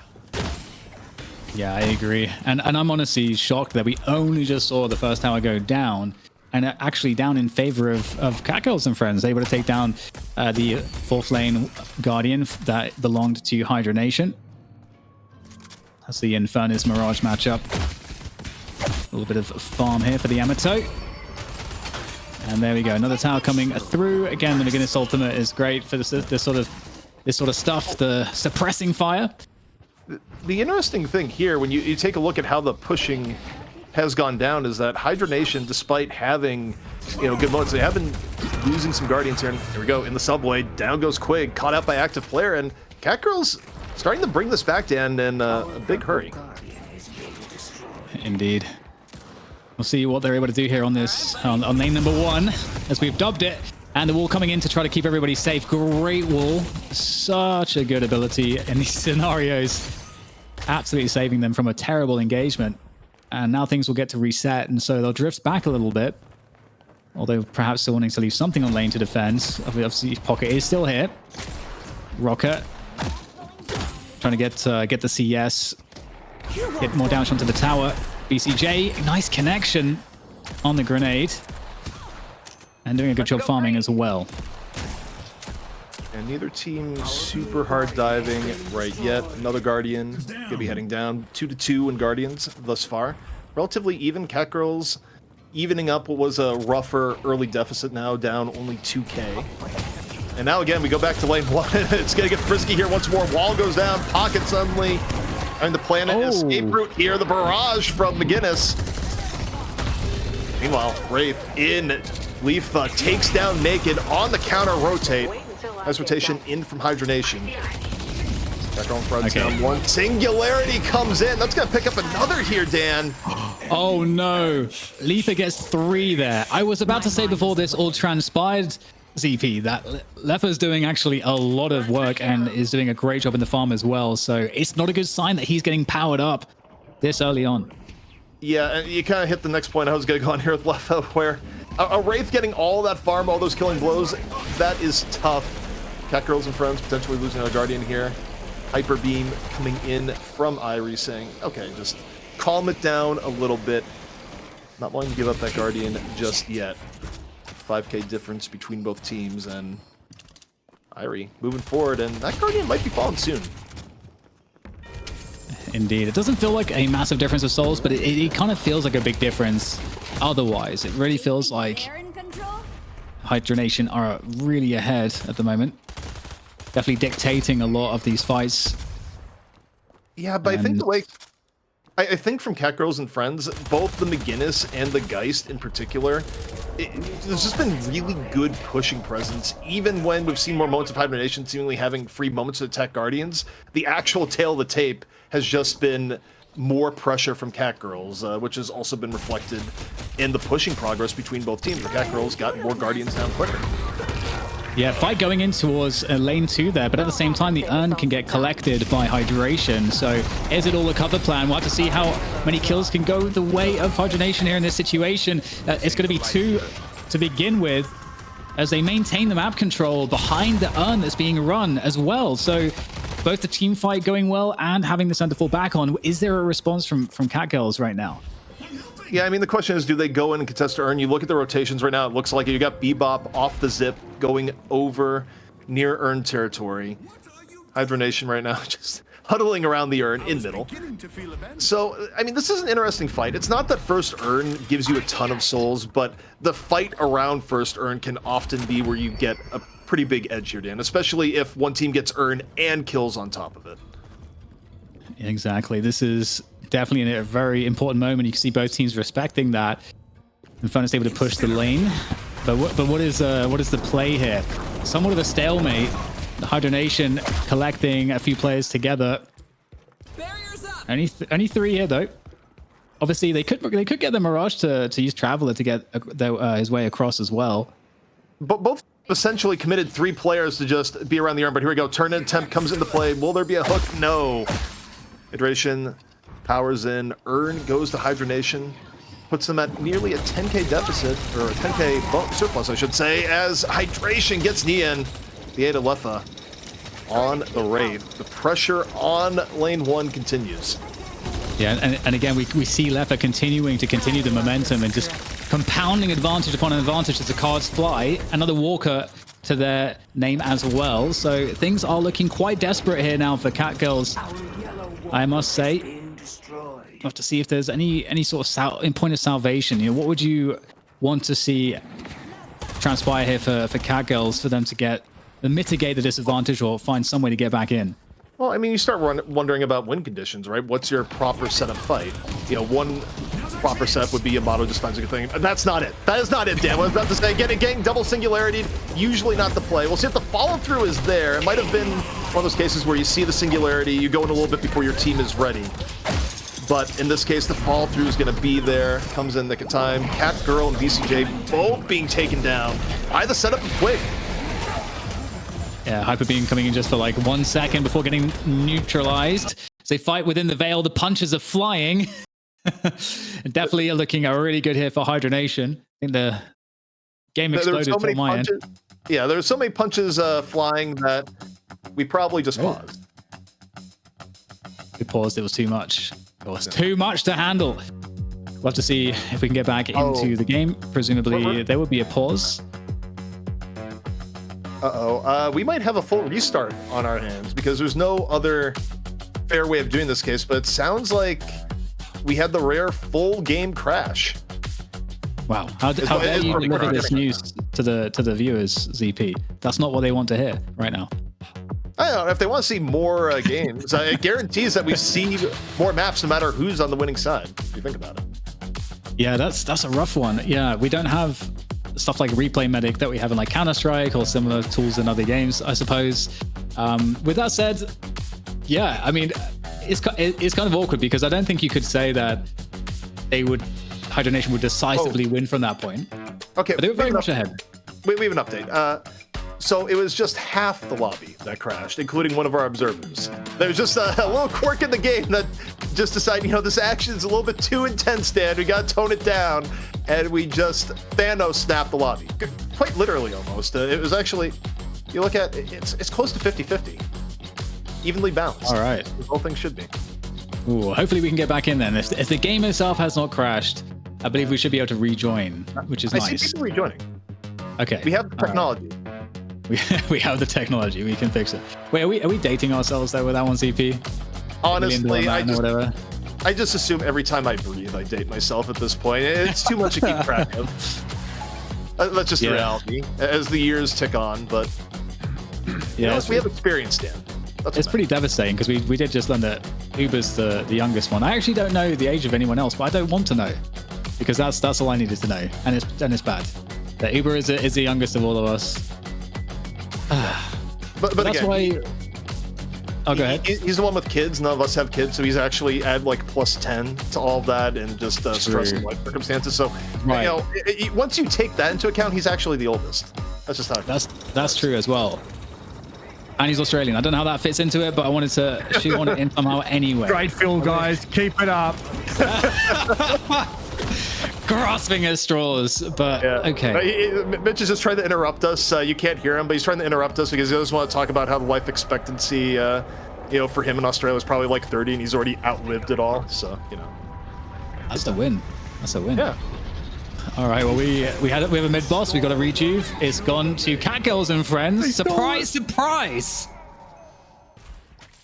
That doesn't make sense based on everything else we had seen previously, but I suppose. I just stole it. It just, come in and steal, Dan. It's a chance. It's a chance, isn't it? I'll be honest, my stream was where Discord feed was behind, just had to reload it. So I'm recovering from the crash myself, from own self-report things, but that is a huge turnaround, and the shot in the arm they needed to keep things even. Yeah, we had. By the way, we had to have some kind of tech difficulty, and it wasn't going to come from the production because they're just too goated. So we had to deliver it from somewhere else. But yeah, we can stabilize. We can stabilize, and it looks like Catgirls are in a great position to do so as well. They are, of course, behind on souls, but obviously getting the rejuve buff is going to be nice to help them take more initiative, as it does afford you the ability to be a bit more aggressive. And we'll see what can be found here. Bebop running around, looking for a hook. Can Ari find any kind of a decent hook? Oh, gets a hook. Teammate and sends him back with the bomb. Yeah, I think that's one where the fall through wasn't necessarily going to be lethal, but Catgirls and friends still alive. Team fight brewing right now. Heavy damage on the Catgirl, gets picked off, can't get away to safety. And now up one is Hydra Nation.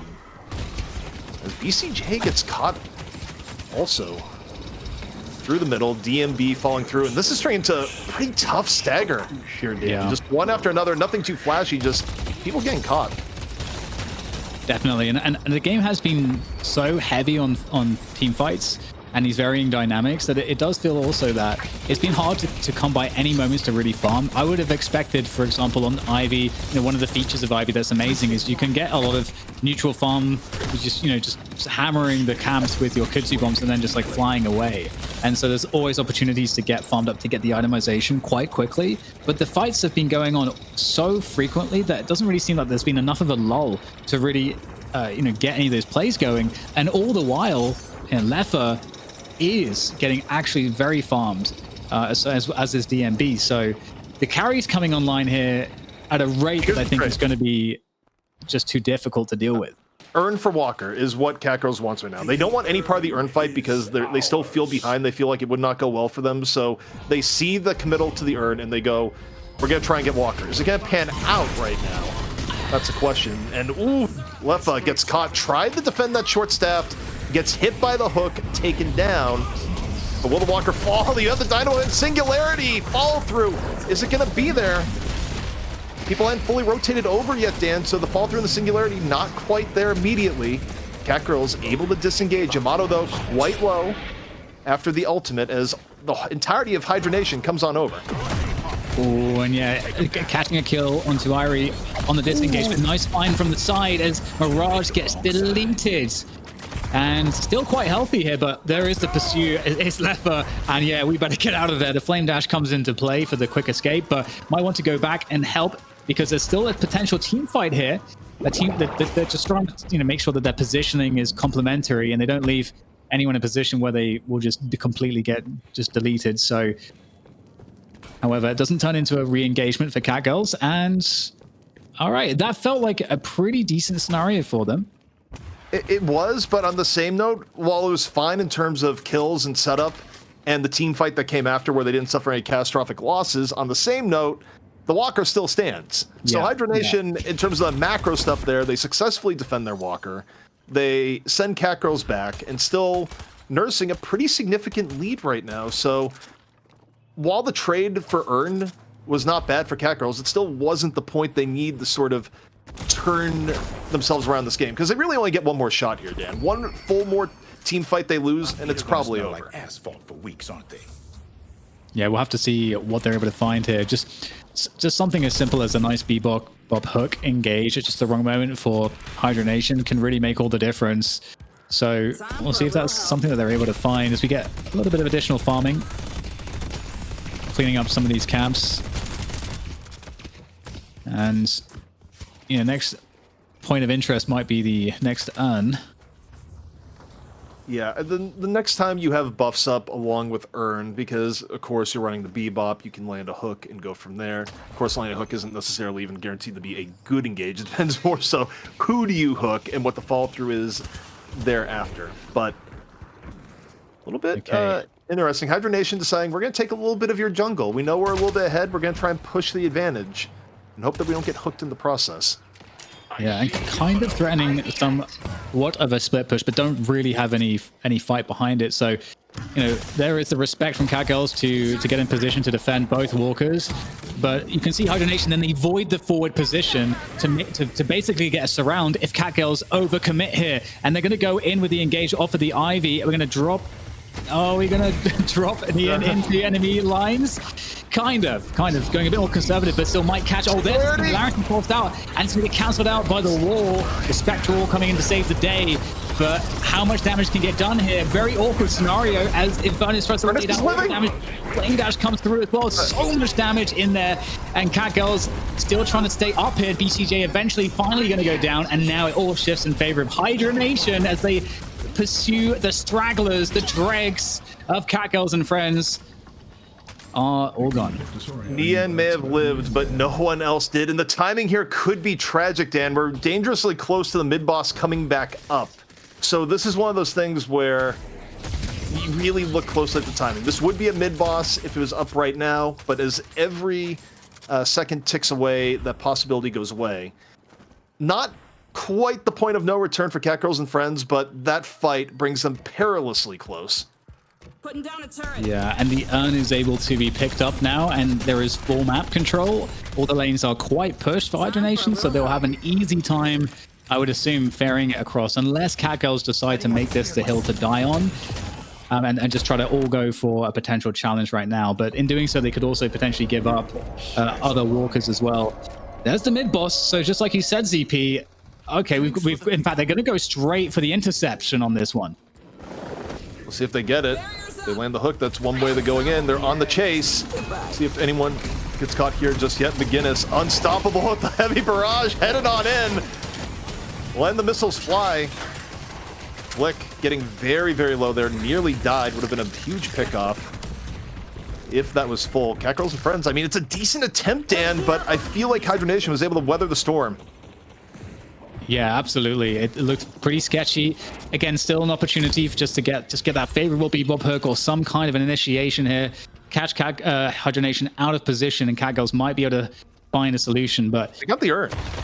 All that, like... Oh, hello, there's a paradoxical swap though, so not just yet. Urn is surely going to get dropped here into a safer location, but is there anyone here to help? Looks like I think another case of Deadlock being a game of imperfect information. I think Catgirl thought that there was a window of opportunity to just get the urn in. It was very close to being that, but Paradox shuts it down in the moment. So it goes urn the Hydra Nation, nearly a 40k soul lead. Another walker to fall here. Should not be any serious resistance to that, leaving Catgirls and friends with with a few walkers left. Nice value hyper beam though from Irie here. I don't know if Irie's gonna live from the extra dive, but oof, the affliction is just so annoying. Never ending. Oh, nice. Follow up onto hydration. So getting a couple kills out of that at least. Oh, Catgirls and friends.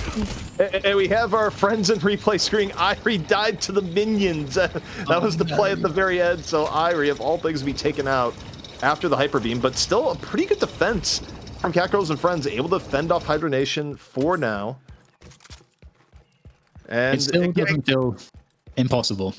No, and also think about the deficit. It was nearly 40k. Now it's closer to around like 25k. Yeah.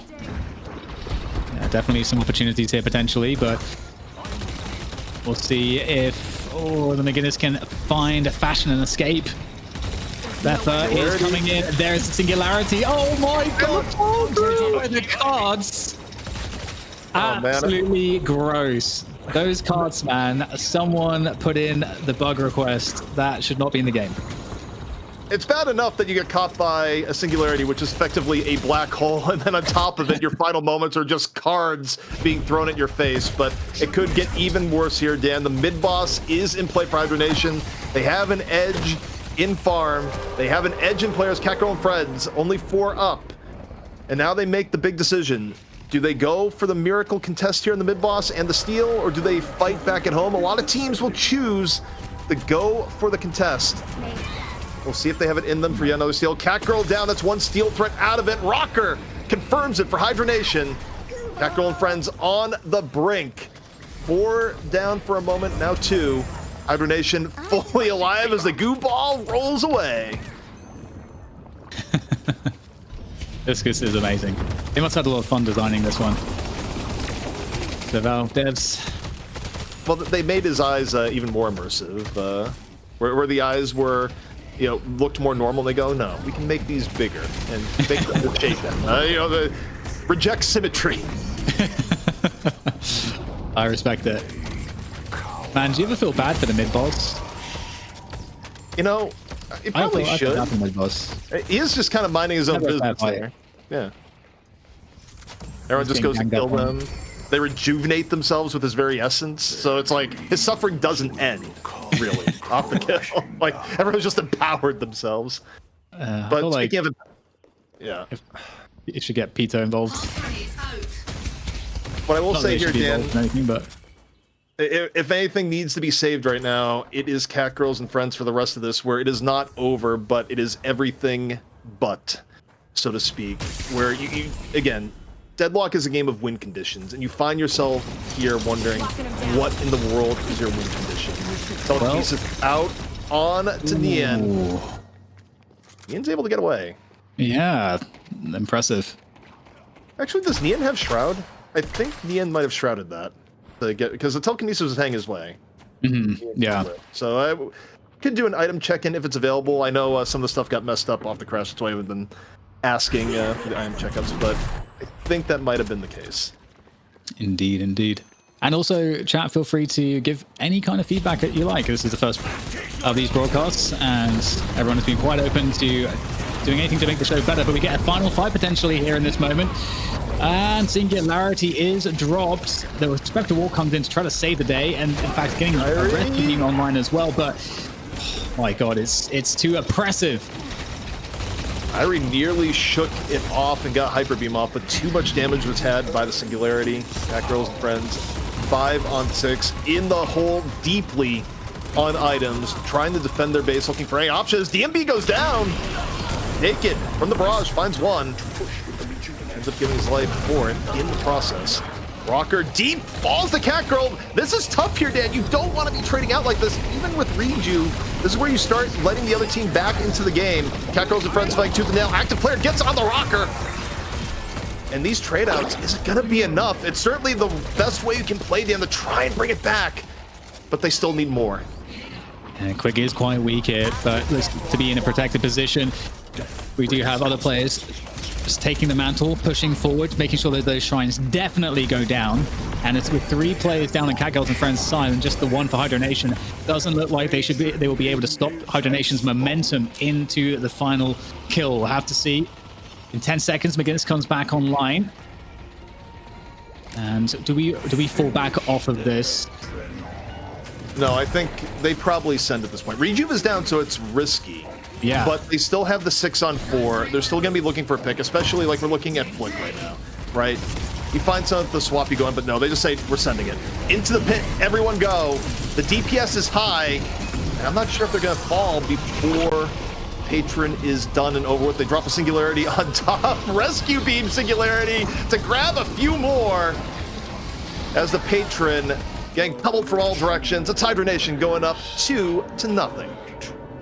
Well done indeed. If there was a moment where I was starting to wonder, hey, that Spectral Wall comes in, some of the damage is being denied, and then of course more and more players flooding into the pit. Maybe there was a chance to save it, but looks like that was not the case, and Hydra Nation are 2 to Catgirls and Friends 0.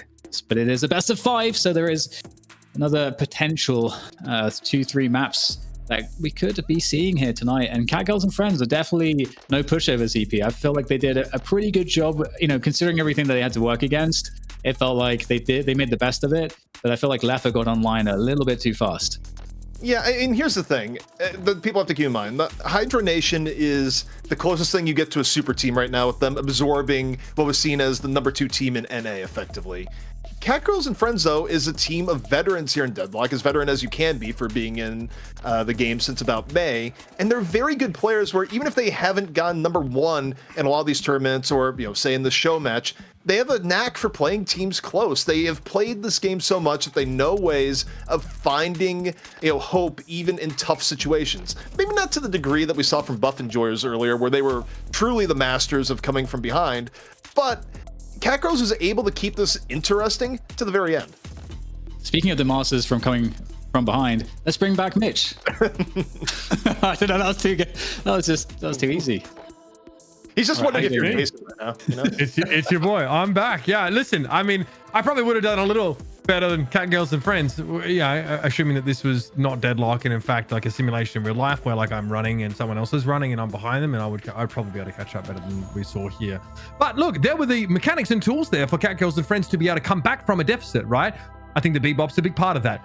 Can you hit a big hook? Can you snowball that? Can you find picks? Can you, exploit the map as we saw it happen a couple of times? But the most impactful bebop moment I think that we see is when Leffa goes to the far right lane, Walker to try and defend it. And they're short-handed, they're very fed, but they end up getting hooked out of basically nowhere by Eerie. That's a lot of souls to be picked up with that particular elimination. But moments like that were pretty few and far between.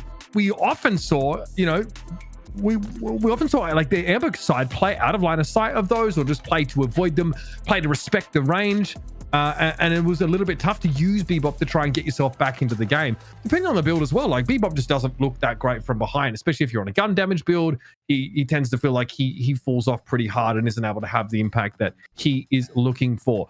Meanwhile, guys, Leffa gets off to a brilliant start and then ends up having 4 cards, hits him with the old draw 4, yells Uno, and then slaps him in the face through most of the game. 18 kills. Yeah, we can see Rocker as well. I think it's the first big game we saw out of a pocket as well in terms of damage, or really being able to get in there and just not be completely denied. Well, also, I just want to correct the scoreboard a little bit here. You're talking about Lefa and the kills. Well, please look at Quig in the assists, and then maybe tax Lefa about half of those kills and put it towards Quig, because a lot of those kills just simply came as people were in Singularity, and Lefa's just like, I got a lot of cards. What happens if I throw this into this black hole that's directly in front of me? Oh, wow, people die even harder. What a weird concept. But I think it's still important to note here that Quig was getting the setup that Leffa was feasting on from the early game on, where Leffa definitely had big plays on their own, but you cannot understate how good some of these Dynamo singularities were. And also, you think about the problem where you're behind in this case too. Catgirls was so far behind, I don't think they had the option to say, do what Buff Enjoyers did earlier in the night and stack a bunch of curses. It's an expensive item. This guy is Gambit, bro, with a better accent, presumably. But I mean, this singularity here, by the way, this is no Majestic Leap, no Warp Zone. Homer just rolled in there. He just pulled up on them and held them in place. And I think at the time Zippy's saying, is there follow-up? Yeah, there's definitely plenty of follow-up. Obviously, the knock up there for Dynamo, pretty impactful to sort of chase up those singularities. This, I think, happened after. Yeah, bro, that was ridiculous. The Catgirl steal just after we sort of came back into the game. Beautiful multi-stun there to follow it up. Yeah, that's so nice. One thing I noticed actually at the score screen as well that wasn't readily apparent in the game but it makes sense, is I think it was 3 players on Hydra Nation of the supports had 1 death, and I think one of them had 2 deaths, which just goes to show the lack of initiation on Catgirls and Friends. Because if you have a Paradox, if you have a Lash, you're able to target the specific supports that you want much more easily to actually get those kills, those key kills on those supports, so that they're not there in a fight, or at least if they're in a fight, you're able to do damage to the backline. And not being able to get any of that backline damage creates a situation where, you're going to get so many key engages and sustain coming in from the backline to support the carries. There's one fight, Catgirl, she's looking for an engagement. She's carrying Nian, the Infernus, ferrying him into the fight. She zooms around a whole bunch, and we can see on the minimap, there are a bunch of Amber players there. I don't see any, though, on the screen. They're hiding. They're subterranean. They're in bunkers. The Infernus ends up getting dropped off because they eventually, we've got to find something here. And it's counted perfectly by Hydra Nation. They emerge from God knows where and just jump on them. Maybe they're hiding by the secret shop. It's unclear, but you could see Catgirls and friends trying to force these engagers even to go as far as to ferry the most important player right into the belly of the beast and have them completely eviscerated in front of them, but they can't get them. And early in the game, we have some of these lane swaps, like a 2v1 attempt on one of the side lanes.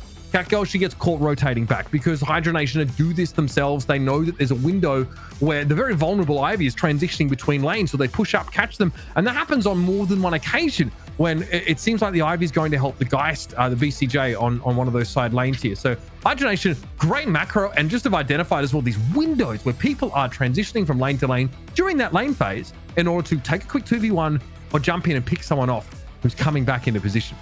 You know, Mitch, you really touch on something that I've brought up earlier in the broadcast that I think is worth hammering over and over again because I think it's so fundamental to Deadlock and its current status right now, is that it is a game of imperfect information. It is easy from the observer point of view to go, oh, I see everything.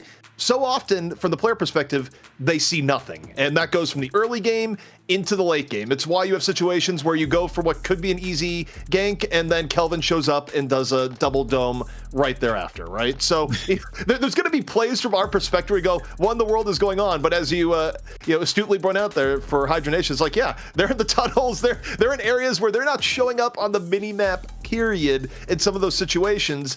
And it makes engagement such a key part of these fights. And it's one of those things where it's easy to not immediately notice these things, whether it be from the viewer, the caster side, or other thing, exactly as it's going on, because, the imperfect information almost extends to us a little bit. But these are all factors as you're trying to get that key engagement, the key early pickoff that will then, ideally snowball to better things and not being behind in the game, in that case, if you're Catgirls and friends. Well, on that note, it's time to go for a break, and we will see if a difference can be made in this break time as we head into the next draft. You don't want to miss it. We'll see you right after this.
Welcome back, everybody, to the Deadlock Fight Night.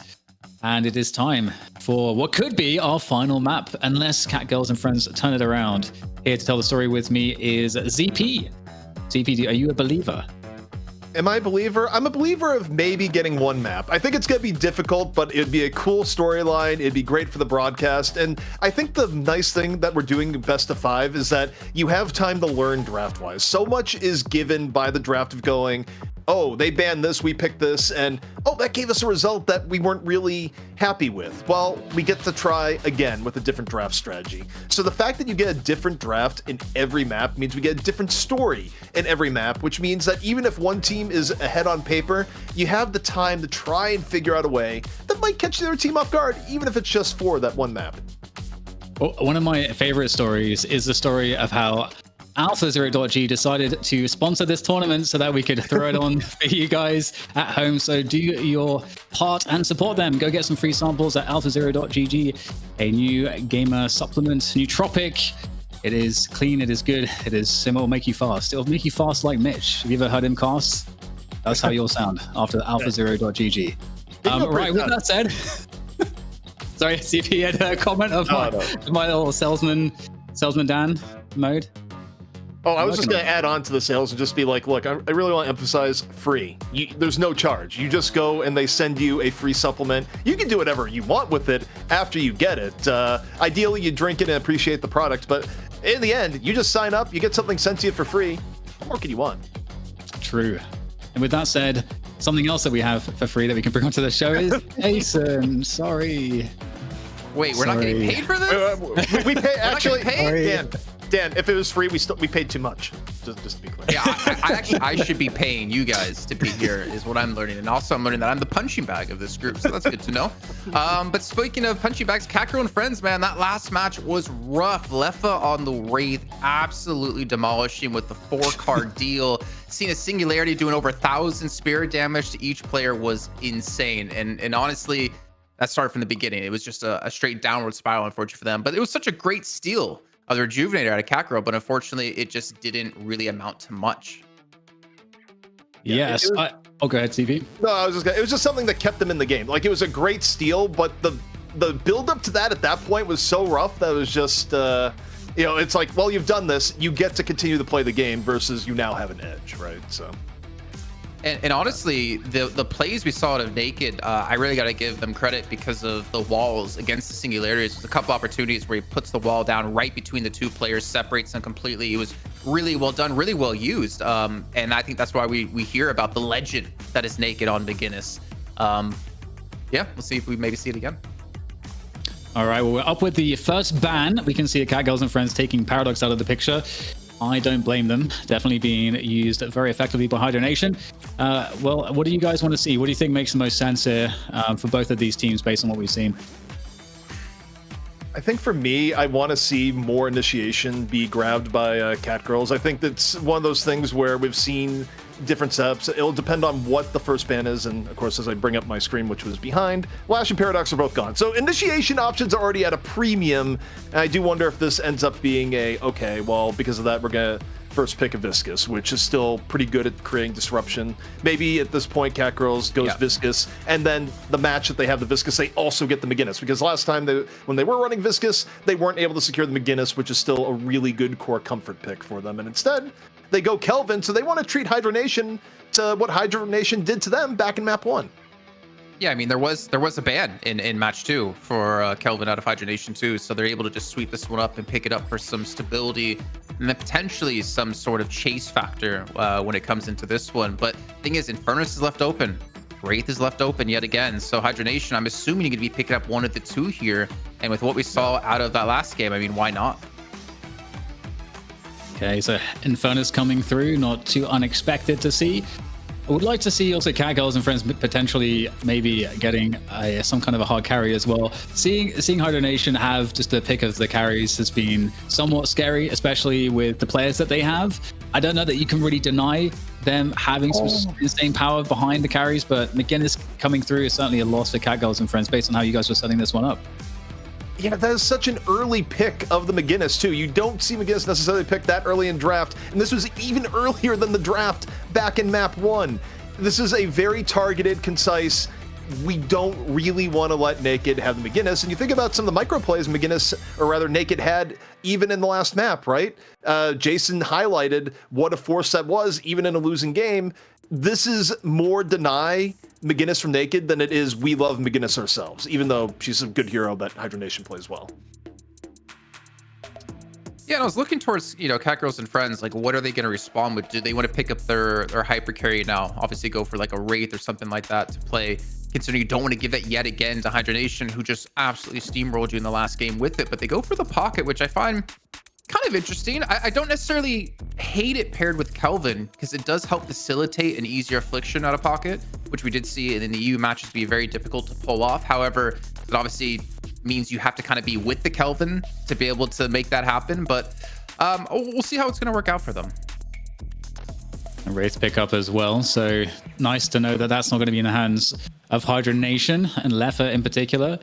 I personally would love to see an Abrams picked up by Catgirls and Friends. I think especially like paired with Kelvin in team fights, and also on lane, it can be actually insanely oppressive. Just the sort of power, just the tank ability of the Abrams and how he can just get in there and force action, because that does seem to be an issue. It's just the initiation and forcing the action for Catgirls and Friends, that they have been missing those elements. And Hydra Nation, what do you think would be a counter pick here? Viscous. Oh, yeah. I wanted to say that, Viscous, because you completely eliminate Race Ultimate. Well, not just that too, but you think about where Viscous has been ranked priority-wise. Viscous was well overdue to be picked. Like, I thought truly they would have picked it before the Pocket. The Pocket also was getting undervalued in the last one. So the Pocket pick didn't surprise me. Viscous going off the board when it is now makes sense, because it is, again, thinking back to our first draft, one of the more comfort picks that Catgirl and Friends have.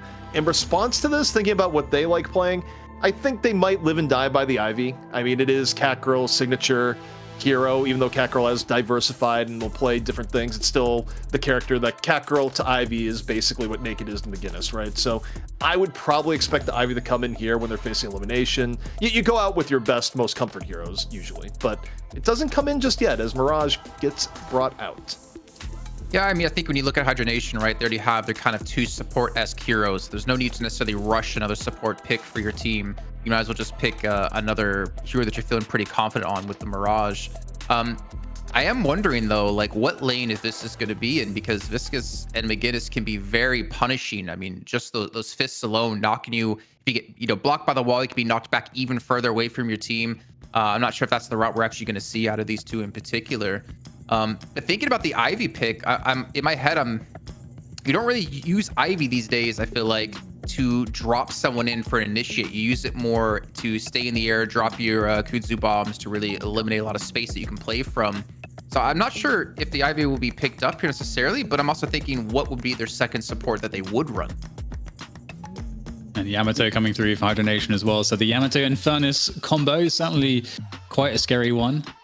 And I think like Infernus and Yamato also really nice, because they're both carries that come online just straight away. In just terms of the utility that they have to offer in either early pushes or team fights or ganks. So a lot of strength already on Hydra Nation's roster.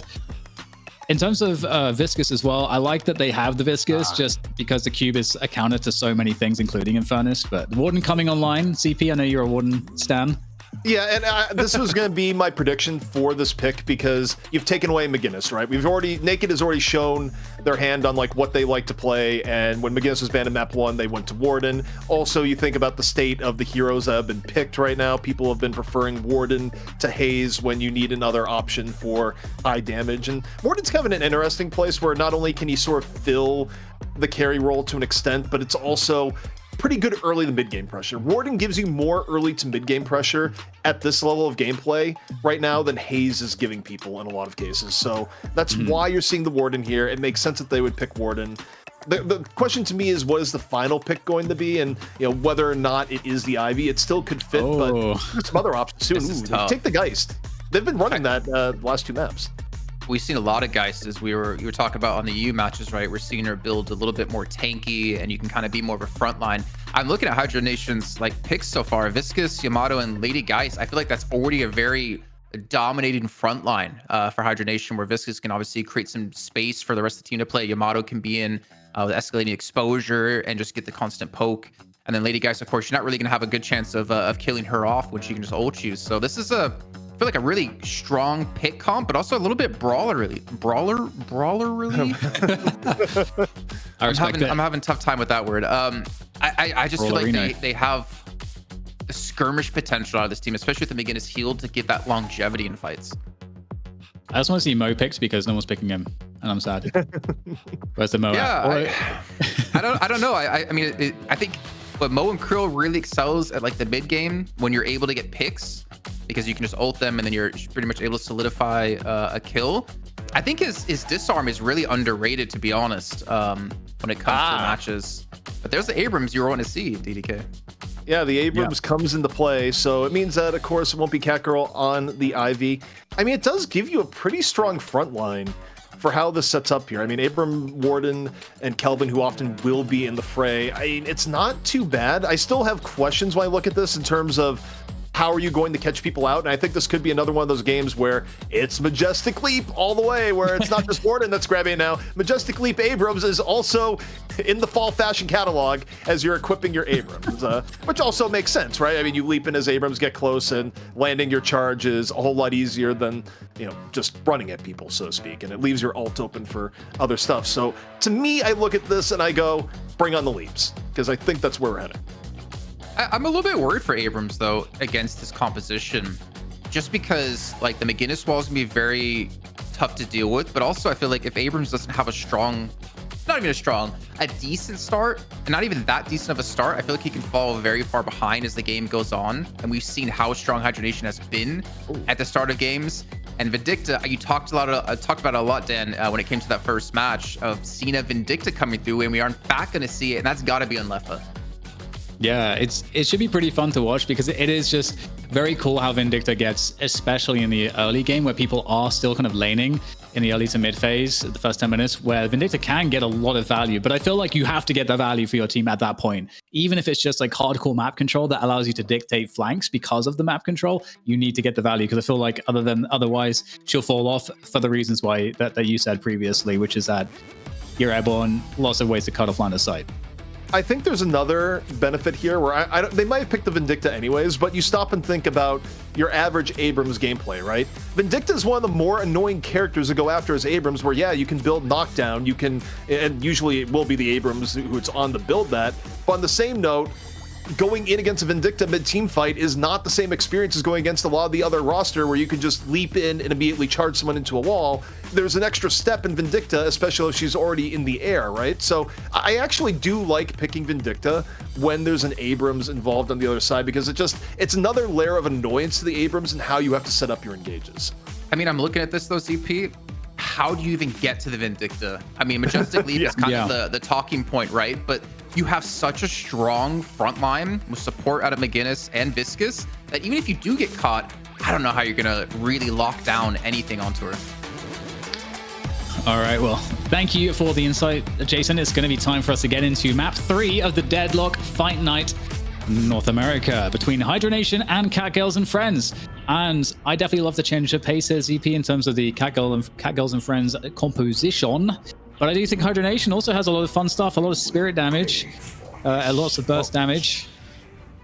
And here we go, Dan. This is wondering, is there going to be shenanigans? And, well, there's a pause, but there's also shenanigans, because what do we see in lane 4? We got the good old Pocket Abrams going down, not your actual solo lane.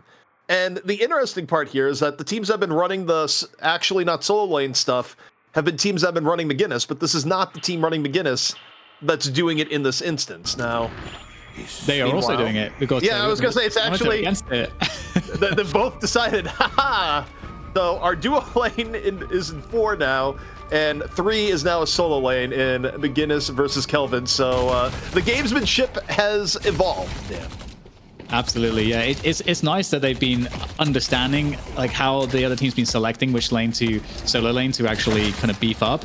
So interesting to see what will happen there, as those extra heroes will eventually go back to their lanes, presumably. Yeah, like, as you said, that Pocket's going, all right, I'm out of here. I'm gone. I'm going to go rejoin my buddy Kelvin. Indeed. So we've got Catgirls and Friends at the top half of the map in blue, and Hydra Nation at the bottom half in gold. Or is it supposed to be amber, I suppose? It is supposed to be amber. But it's a golden hue. It's definitely look as like it's a very golden amber, as it were. But pretty standard so far, though. Pretty heavy pushing in the lane 2 between Mirage and Warden getting pushed back a little bit, which makes sense because Geist pretty aggro. This early. Pretty aggro indeed, yeah. And it seems like, I mean, being aggro like this does give you opportunities because if you decide to kind of, as opposed to getting tower damage, you fall back. You could effectively go missing to another lane at this point. And given how pushed the Abrams is, for example, that would be an option for the lane 3 players, so on and so forth. So you can kind of capitalize on it based on what opportunities you see off the positioning when you push lanes that fast. Nian just got so low, getting chased by Viscous. You can see it playing out on the mini-map right now. Nian just 2 HP and the dream. Still alive, though. Able to shake the pressure that was going on. But that was a serious chase coming in by Viscous, and so far both teams hanging in there, but some heavy pressure, which you would expect from Viscous lane.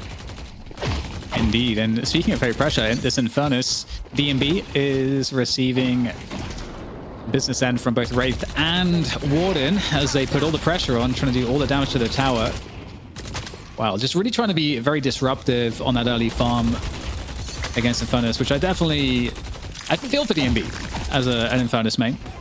Always have an escape plan. You know, I think this is a pretty good trade when you look at it, right? Is that you're sacrificing a little bit of your duo lanes farm, and yeah, you might trade Guardians.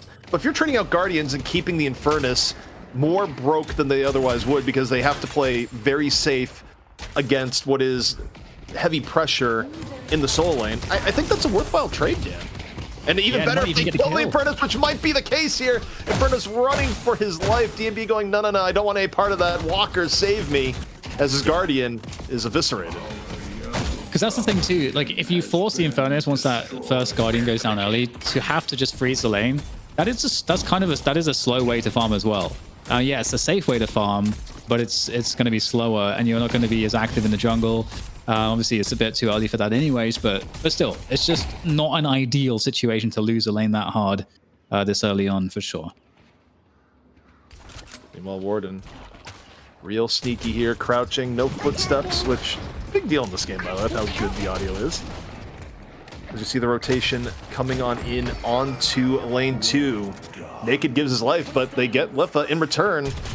Not a bad trade. Absolutely. Oh, another dive coming through. Rocker. Oh, gets parry, but looks like we'll be able to escape here. Very nice BCJ staying alive. And Catgirls and friends actually having so far a pretty good start, I'd say. Hasn't been bad at all. Also might be even better. Quig super low. As we were just discussing. The pressure pretty heavy for all lanes. Quig eating the barrage.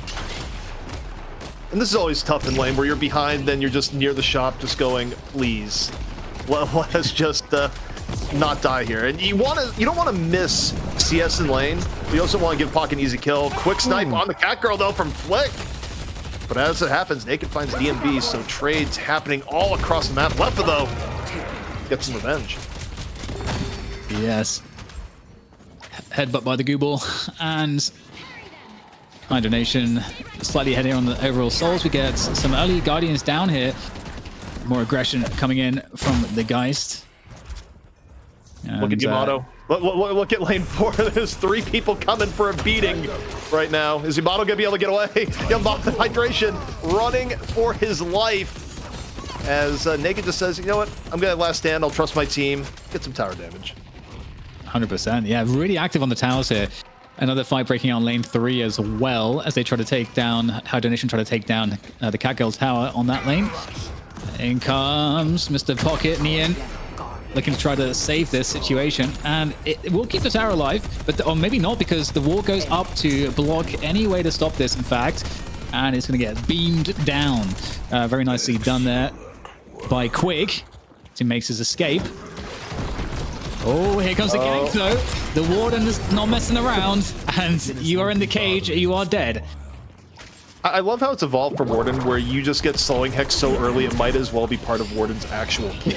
Super quickly rush slowing hex, telekinesis out, DMB in danger, the cards are flying. DMB though, send the fire back the other way. Lefa finds BCJ. as this fight is going on. And you see DMB right now, still under pressure. 170 goes for the punch. Down he goes. And let's finish it off though. Oh my god, we got fights breaking out all over the shop. Abrams in there, in the brawl, in the melee. And trying to punch his way around. He already has the melee charge. Oh, his left hooks go pretty far. McGinnis going aerial. And how often do you expect McGinnis to outpunch Abrams? Obviously, Abrams well, but you know, there's a size difference here, Dan. Oh, and there we go. Barrage all the way forward to get a max connection. Cloak, satchel, just the whole boat of util unloaded. And man, there's a lot of fights happening before the 7-minute mark even. A lot of towers down as well. I'm glad you mentioned that because it's been a little bit of chaos. The good, entertaining kind of chaos with a lot of rotations, but this has not been a safe early game by either team. Yeah. They're out for blood, and lane 3 looking to be the new battleground. Catgirls super low. First, the guys drops Frozen Shelter, staying alive from the Frozen Shelter. Turning it perhaps still low. Cube comes in onto Geist.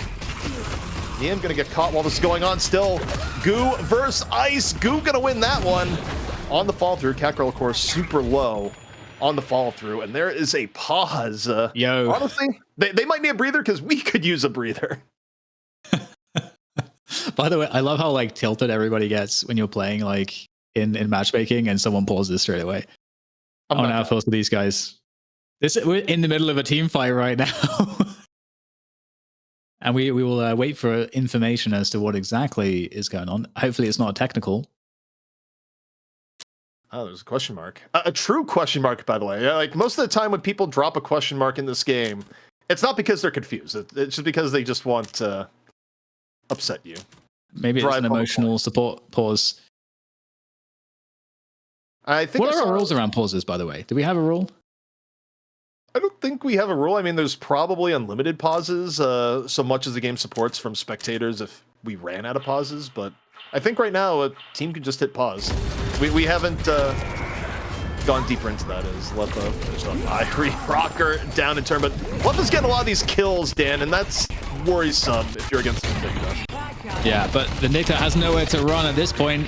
Gets lifted up as well, and we'll get finished off. So after all said and done, it seems fairly even, these trades back and forth. At the same time, we've got DMB pushing the left Walker on lane 1, and we'll get ganked as well. So I think DMB's in a lot of trouble over there. 3 players trying to kill DMB right now. As we're getting a push here into this lane as well on lane 3. Also, DMB is broke. 6K right now, Dan, where you have Wraith and you have Vindicta heading into the 9K range, Vindicta just hitting it. Yeah. You don't want your Infernus falling behind like this. I mean, it's early. It can turn, but I feel like Catgirls and friends, you look at their strategy, they went in with the idea of we're going to apply more pressure to DMB. DMB has died 4 times and doesn't have a ton of farm. The strategy's successful thus far. That's very true. That's a great highlight, and they're going to make it worse. They're going to compound the advantage on this one lane, as we have dubbed it, the 1, 2, 3, 4, as we don't have colors on this HUD, and Vindicta getting off the assassinations there. Ooh, just chunky damage, keeping the Wraith out the fight as they guarantee this Walker. So trading 1 for 1 at the very least, but in comes the players from Catgirls who just dealt with the lane 1 Walker, and they're looking to perhaps get an intercept here to catch Hydra Nation as they fall off. They're looking for it. You see Warden under pressure right now. No last stand. Able to back up just a bit. Rocker falling. Both teams down 1 at the moment. 53 to 55K. Hydra Nation ahead on push. Frozen Shelter being used by Catgirl here. Abrams just looking, just hopelessly up into the sky, the Vindicta. Just like, I can't do anything about that. Meanwhile, just getting peppered a little bit by the turret. Vindicta, though, under pressure, gets cubed, gets punched. Into cube. Abrams coming in, goes for the punch. Telekinesis on the way. Flight for mobility, but it's not enough. You do the flight cancel, you get away, but not that time. And this, ZP, is, I think, precisely what we wanted to see from Catgirls and friends when we looked at the compositions. Having more of an ability to chase their opponents down, to get the picks, to finish them off. That front line, that tanky front line you guys were highlighting is really coming into hand. It's been a team that's essentially playing with nothing to lose, which is where you want to be at this point in turn. Oh, is Abrams getting away? No. Okay. Hydration, I think, landed the grappling hook at the last second, but that would have been the great escape. I think Abrams was down at around like 12 HP or less. But here we go. 10 minutes. Buffs are up. Both buffs have been claimed. And now it's time for Earn, where you look at this, Dan. Majestic Leap, we called it in draft. There's already 2 that have been bought. Lovely. Love it. Hot pursuit here from the Viscous. Flex trying to finish off Catgirl and will be quite successful. So that's the Earn now picked up. Now, is there a response from Catgirls and friends? Are they going to try and stop the pickup? Obviously, they can continue to push the Walker Hydronation as they are already quite pushed there, but that's going to, of course, attract attention here. Warden off the leap. Thought there'd be more there than there actually was. Instead, it's a last stand that murders minions. But here's the other thing you have to call attention to here, Dan. No flex slot so far for Catgirls and friends. Still looking for that last Guardian in lane 3. So at some point, they need to make a field trip over there and take that one out. And right now, DMB is on the Infernus. 3k behind BCJ on the Wraith. So huge advantage on Catgirls and friends' carry, main carry. It's a fight under the Curiosity Shop. It commences. It is actually carnage. Cars flying. There's a frozen shelter to try to maybe simplify this one in favor of Catgirls and friends. They come away with 2 kills to the 1 they lost. And gone. Wait, Leffo's still alive. Leffo was able to get out there after the Shroud. DMB comes in, Flame Dash, down goes Catgirl. And Hydra Nation making the most of what was a very tough fight. Reinforcements have come on in. They take out active player. And even though Catgirls might have gotten the better of it overall, they get the Earn. They're going for the mid-boss, Dan. This is wild. This is surely going to force a fight. I don't think Catgirls and friends are going to allow this to stand. Are they, or are they just going to hang out outside? They have the Earn at the moment. They drop the Earn. That would indicate they're going to go for this fight. Perhaps the steal. What do they have to try to steal this with? In comes the Warden. The last stand is utilized, and it's going to do a lot of damage. Hydra Nation get it. And they get the kills on top. Irie and Naked fall. Hydra Nation by far getting the better of that in the middle of the team fight. They get the Rejuvenator. They get more kills at the start. They have evened it up. What a shot call and followed through from Hydra Nation. Oh no, it's going to be a complete wipe as well because Frill is just out there alone on the Abrams. Nowhere to go. And there it is. Yeah, that's insane. The fact that they got it and wiped the team, that's pretty perfect. And they get the Earn. I forgot about the Earn. Yeah, and look at the replay here. So you have Naked go in the beginning, and look at the cube just acting as an extra layer of protection. Enough for Rocker to get in there, secure it. Warden or no Warden. Great replay. Love that. Yeah, the replay is incredible. Production is doing God's work right now. But also, Hydra Nation is back in it, Dan, where Catgirls was on the verge of starting to run away with it. Yeah, and there's the Earn delivery as well. So a little bit more ahead. But at the same time, well, what's really interesting is that BCJ was about 3 or 4k souls ahead of DMB before that last kerfuffle around mid. And now DMB is almost at BCJ's level of farm. So huge recovery there for Hydra Nation as they begin to pressure the Walker, the 2 Walker. They kept DMB starved, but DMB found the buffet. It's what really ended up happening. Although, as I say that, might be back to starving, just drops a bunch of unsecured souls on the ground. Nice pickup from Catgirls and friends. He'll be back soon from the rejuve, but still pretty good as Naked even gets Twig. A lot of the momentum being lost from Hydra Nation that they picked up. Yes, yeah. I wonder how many souls were in that pack. It looks pretty big. Like could have been like between 500 and 1,000 potentially. Either way, Walker going down here for Catgirls. They're going to try to do what they can to defend it, but Pocket has different ideas. Ian trying to get the kill here, using everything. Crimson Blaze, the Flying Strike, everything getting thrown at each other right now in this corridor of death. Abrams comes in. That's a scary thing to see if you're Yamato right now. Charging down the corridor. Melee strikes for days. And it looks like the Walker is going to stand still. Yeah, decent acrobatics coming in. Frozen Shelter coming down from Catgirl. mid lane as they look to stabilize a little bit. And pressure still coming in here from Hydra Nation going, yeah, we're going to take a few base guardians. Why not? Well, this might be the why not. The jail coming on in, connects. Vault are going to be there, though. Guy's pretty tanky. Not necessarily gone, but the approach is coming. But I think they look at the situation, Dan, they go, you know what, we need to clear this out. Yeah, they're getting a lot of value here on lane 4. Catgirl and friends resetting. Urn is up for the taking once again. Hydra Nation look set up for that. They're starting to create quite a nice little lead for themselves. So we get the tier 3 plus items that we can look at here whilst the Urn is being run. Anything standing out there to you, ZP? Well, you have the early Shroud that we already saw from Lefa that got used to pretty decent effect. BCJ, Shadow Weave, where it gives Wraith the extra oomph to go around and it really dictate terms a little bit more precisely. DMB, though, Toxic Bullets, nothing surprising there. Just the counter of Farm is coming, although DMB's back to base. DMB's been getting bullied. He's clearly been a target, and it's not that DMB is a bad player, it's that the goal right now is kill Infernus. Don't let Infernus be, is how I think Catgirls is playing this at the moment.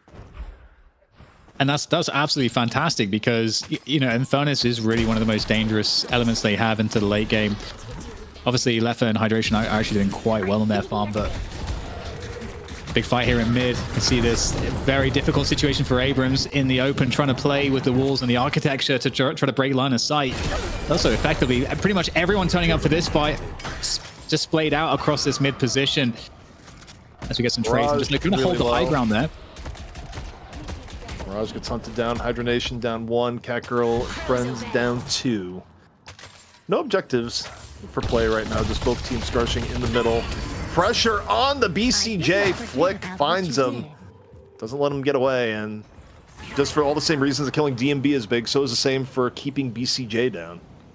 Yeah, and overall now, if you look at the potential damage output, Hydration and Rocker and Flick, like the amount of spirit damage between those 3 players, like burst spirit damage, is pretty insane. And obviously Lefa's doing really well in the farm as well. So it's starting to look, that 20k difference is starting to feel a little bit hard to overcome. We'll have to see what options there's going to be here, because again, as we sort of noted previously, there's not a lot of like initiation from Catgirls and friends where they can just get a pick, like pick up a squishy and just instantly kill them. They don't seem to have a great ability to do that, so they need to engineer these team fights really effectively. Well, speaking of engineering, Warden under a bit of pressure. Naked running away, gonna get away. Hydra Nation would love to get another pick off here, Dan, because also mid-boss is close to coming back up. We're now within the range that a good 2 or 3 pickoffs could be mid-boss and could be game. That is the stakes that Catgirls is playing against now. And it's not just those stakes here, Dan. It's also they're facing elimination. The show match could be over. The $1,000 heading to Hydra Nation if the next team fight goes awry. Indeed. So right now we have quite a few players from both sides congregating around the middle position, looking for opportunities. Is that Vindicta just commanding control of so much space here. Oh, just pressuring the Kelvin back. That's Catgirl. It's not that tanky at the moment. Least farm player at the moment on the server. And this is looking really good, this engage right now for Hydra Nation. Oh, it's a nice stake. Better fall through off the Crow. Active player goes down. Serious damage being dealt by Lefa in the moment. Frozen Shelter goes down to try and salvage, but Catgirls and friends caught unawares here, and this could get worse before it gets better. Catgirl goes down. Naked and Nian low. And now the worst thing that could happen would be the roar of the mid-boss in the next 15 seconds or so, Dan. But for now, Hydra Nation just go in. They go for Guardians. Yeah, definitely a great idea. Obviously, you lose soul value for the team that loses those Guardians on that lane, so that's not fun. Mid-boss, just small edges. And this is it, just like you said, ZP. This is the moment. What is the play here for Catgirls and friends? Can they somehow create a steal? I don't know if that's even going to be possible here. They're going to try.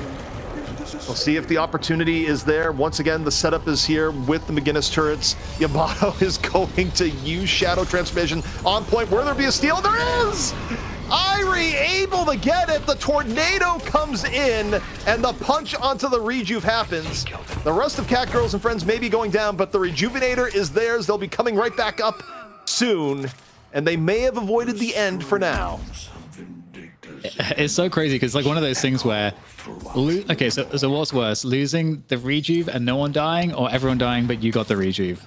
I feel like the second one. Yeah, it's difficult. I mean, it's not great for everyone to die, but I think the reality is that with the amount that Hydra Nation has been ahead, but let's look at the replay right here, because it's a tornado, I think, that sets us up when you look. Rejuve comes down, tornado comes in, stuns people for just long enough for the punch to do its thing. Beautiful. Okay, so we have an earn run behind all of this to try to make the gap even wider in favor of Hydra Nation. And Catgirls and friends, there's not a lot of farm on the map at the moment, just positioned around the right bridge. I love the picture-in-picture earn cam. This is the best thing. Agreed. All out. Catgirls and friends being pursued. I think it's Mirage right now that's in deep trouble. Same with Wraith, both very, very low. DMB finishes off the Wraith.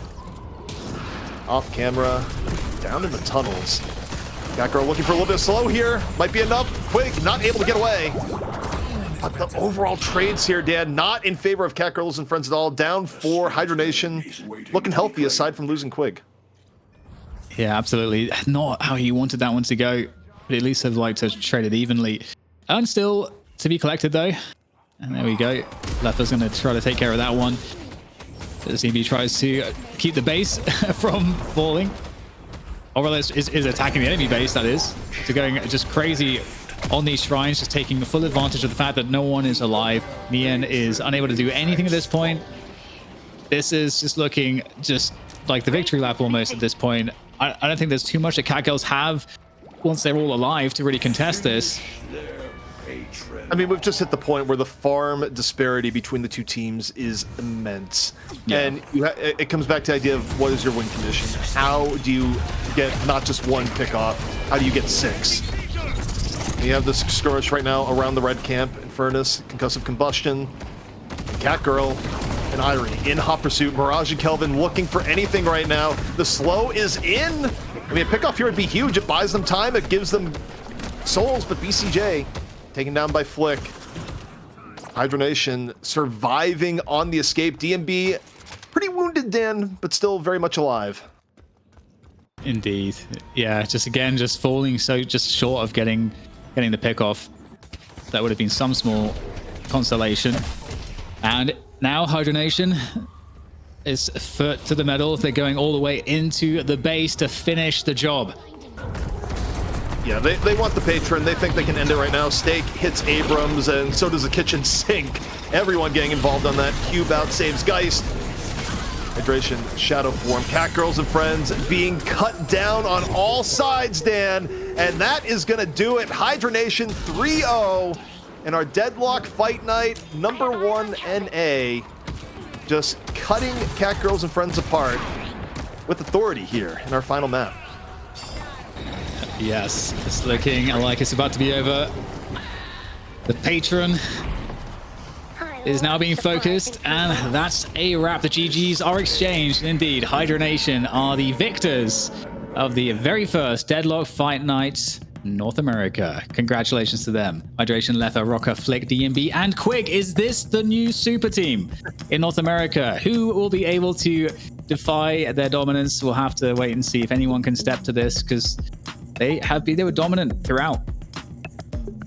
Yeah, I mean, the performance we saw was what we expected, but you also have to give your props to Catgirls for making it close. I mean, every map had moments where you look at and it could have gone either way. Hydra Nation more consistent in the end, but you look at the beginning of this match here, Dan, there was a point where Catgirls was on the verge of running away from it. It was just those 2 picks and a very risky mid-boss attempt early on in the series that kind of set the stage for Hydra Nation to bring it back.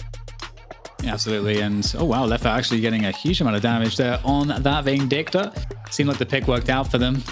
I think it was Jason that mentioned who we can bring back. If Jason's mic is on, let's get you back in the picture here to do this post-game breakdown as we have our winners. But yeah, I think it was you, Jason, that mentioned the Vindicta just having aerial superiority over the Abrams, and really not being too much at all to deal with that aerial assault. Yeah, I think the way Leffa was positioning himself as well was really phenomenal. Like, you would see him know when to be able to back off in time, that he couldn't be caught, but also knew when he was able to get aggressive. I mean, that fight in the secret shop, seeing him somehow escape with like a sliver of HP should never have actually happened, but it just kind of shows the superiority of like how good of a player Leffa is. I think one of the really important parts of the game for him in particular was how he was able to interact from the 2 lane, as you're calling it, to the 1 lane with his ultimate alone. He was able to farm up so many extra souls just from being omnipresent in both those lanes with the ultimate, able to get a sniper 2 off on people trying to run away. He knew exactly what he needed to do with Vindicta to make her impactful later in the game beyond just the positioning in fights, and he got steamrolled and never really got stopped. I think that's interesting is that Catgirls almost made a decision in this game, and the decision was, in terms of the carries, they were willing to let Leffa have the chance to beat them because they weren't going to let DMB beat them. DMB was getting just harassed multiple times. It seemed like every other gank attempt was heading to whatever area Infernus was in. Resources were being spent on DMB continually, and there was a point where Vindicta was at 9k, Wraith was at something like 10k, and DMB was slumming it at 6k. Yeah. So the game plan here was clearly one of, we will prevent Infernus, and we're not as afraid of Vindicta. But the problem there is that Vindicta can be played to a really high level, and Leffa showed us what happens when a Vindicta has a little bit more room to get big. Yeah, and also you have to keep in mind, like, hydration was really going in there. Flick was really going in there as well. So yeah, you prevented DMB on the Infernus from being super impactful in the game, but there's still 5 other players on the team that you have to be careful of, and in particular hydration. I mean, he had 26k souls here at this point. He was very aggressive with his ultimates as well to look for the picks, to kind of buy some time for his team to get there on top of things. But Flick, I mean, we didn't get to see too many Vistas plays today, but I feel like individually had some really good moments that he was up on the limbs. He was highest on assists at 27. Like, he was omnipresent across the entire map, it felt like. So now, gentlemen, I have to ask you, as the Deadlock Fight Night is it's not just a one-night thing, not a one-time show. We're going to be continuing to do this to display the best talent in both North America and Europe. So given that Hydra Nation are in this position of dominance right now, and they've created this incredible super team, is there anything on the horizon? Are there any whisperings? Are there any rumors of anyone else that could step up to this team? Yes.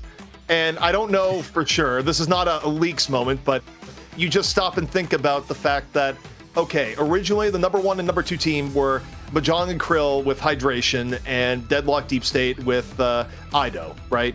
Well, in merging those 2 teams effectively, you have now created a whole bunch of free agent players that were good enough to be on the number 1 and number 2 teams. So I think from the mix of those players that are now teamless on both sides, and probably wildcard additions because new players are being discovered via ranked all the time, I think you have to have another team form from that's going to be a real competitor to the Hydra Nation. I mean, logic would dictate that's probably what's going to happen. I mean, we've been around esports a long time. It's not our first roster shuffle.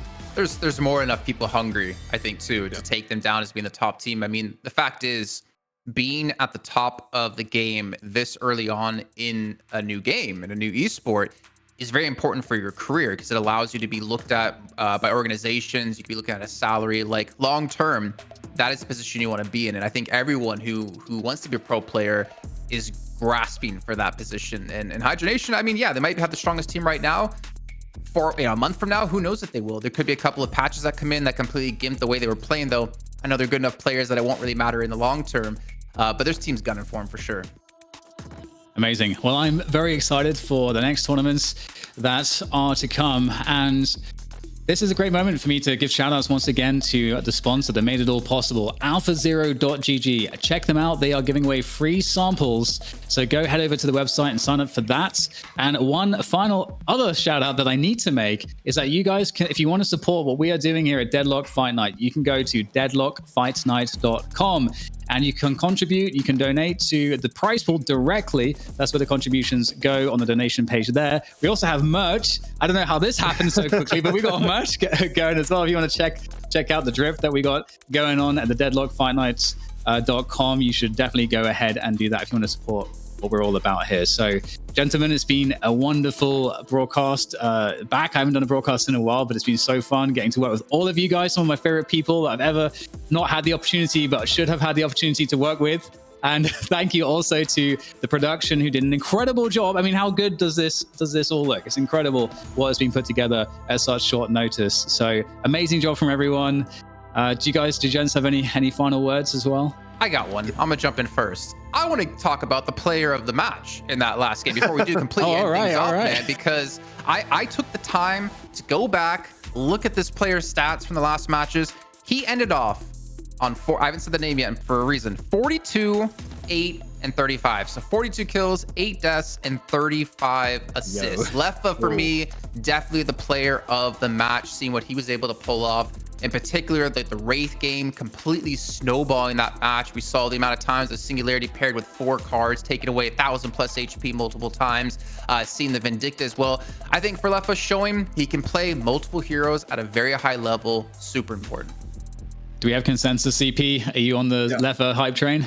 I am on the Leffa hype train. I think Leffa played exceptionally well. Again, another player that's been around since, I think, about May in game. And you're starting to see players kind of sense this level of, things are just becoming unconscious for me in terms of mechanical execution. It's super cool to see, and it's just going to get even better as players get better at movement. I also have another point to say, which is that it's kind of the shout-out thing, but not only thank you to everyone that came in and watched today, but early tournaments at the stage of the game, we just thrive on people talking about it. So if you really enjoyed it, tell people shout it out on socials. That's how we get more of this. It's how we get more sponsors, and we grow something really special. And if you want to update us on Twitter or X, it's at DeadlockDFN as well to stay in the loop. But I think that does it for us tonight. We'll see you on the next one. Thank you for watching. Have a great night.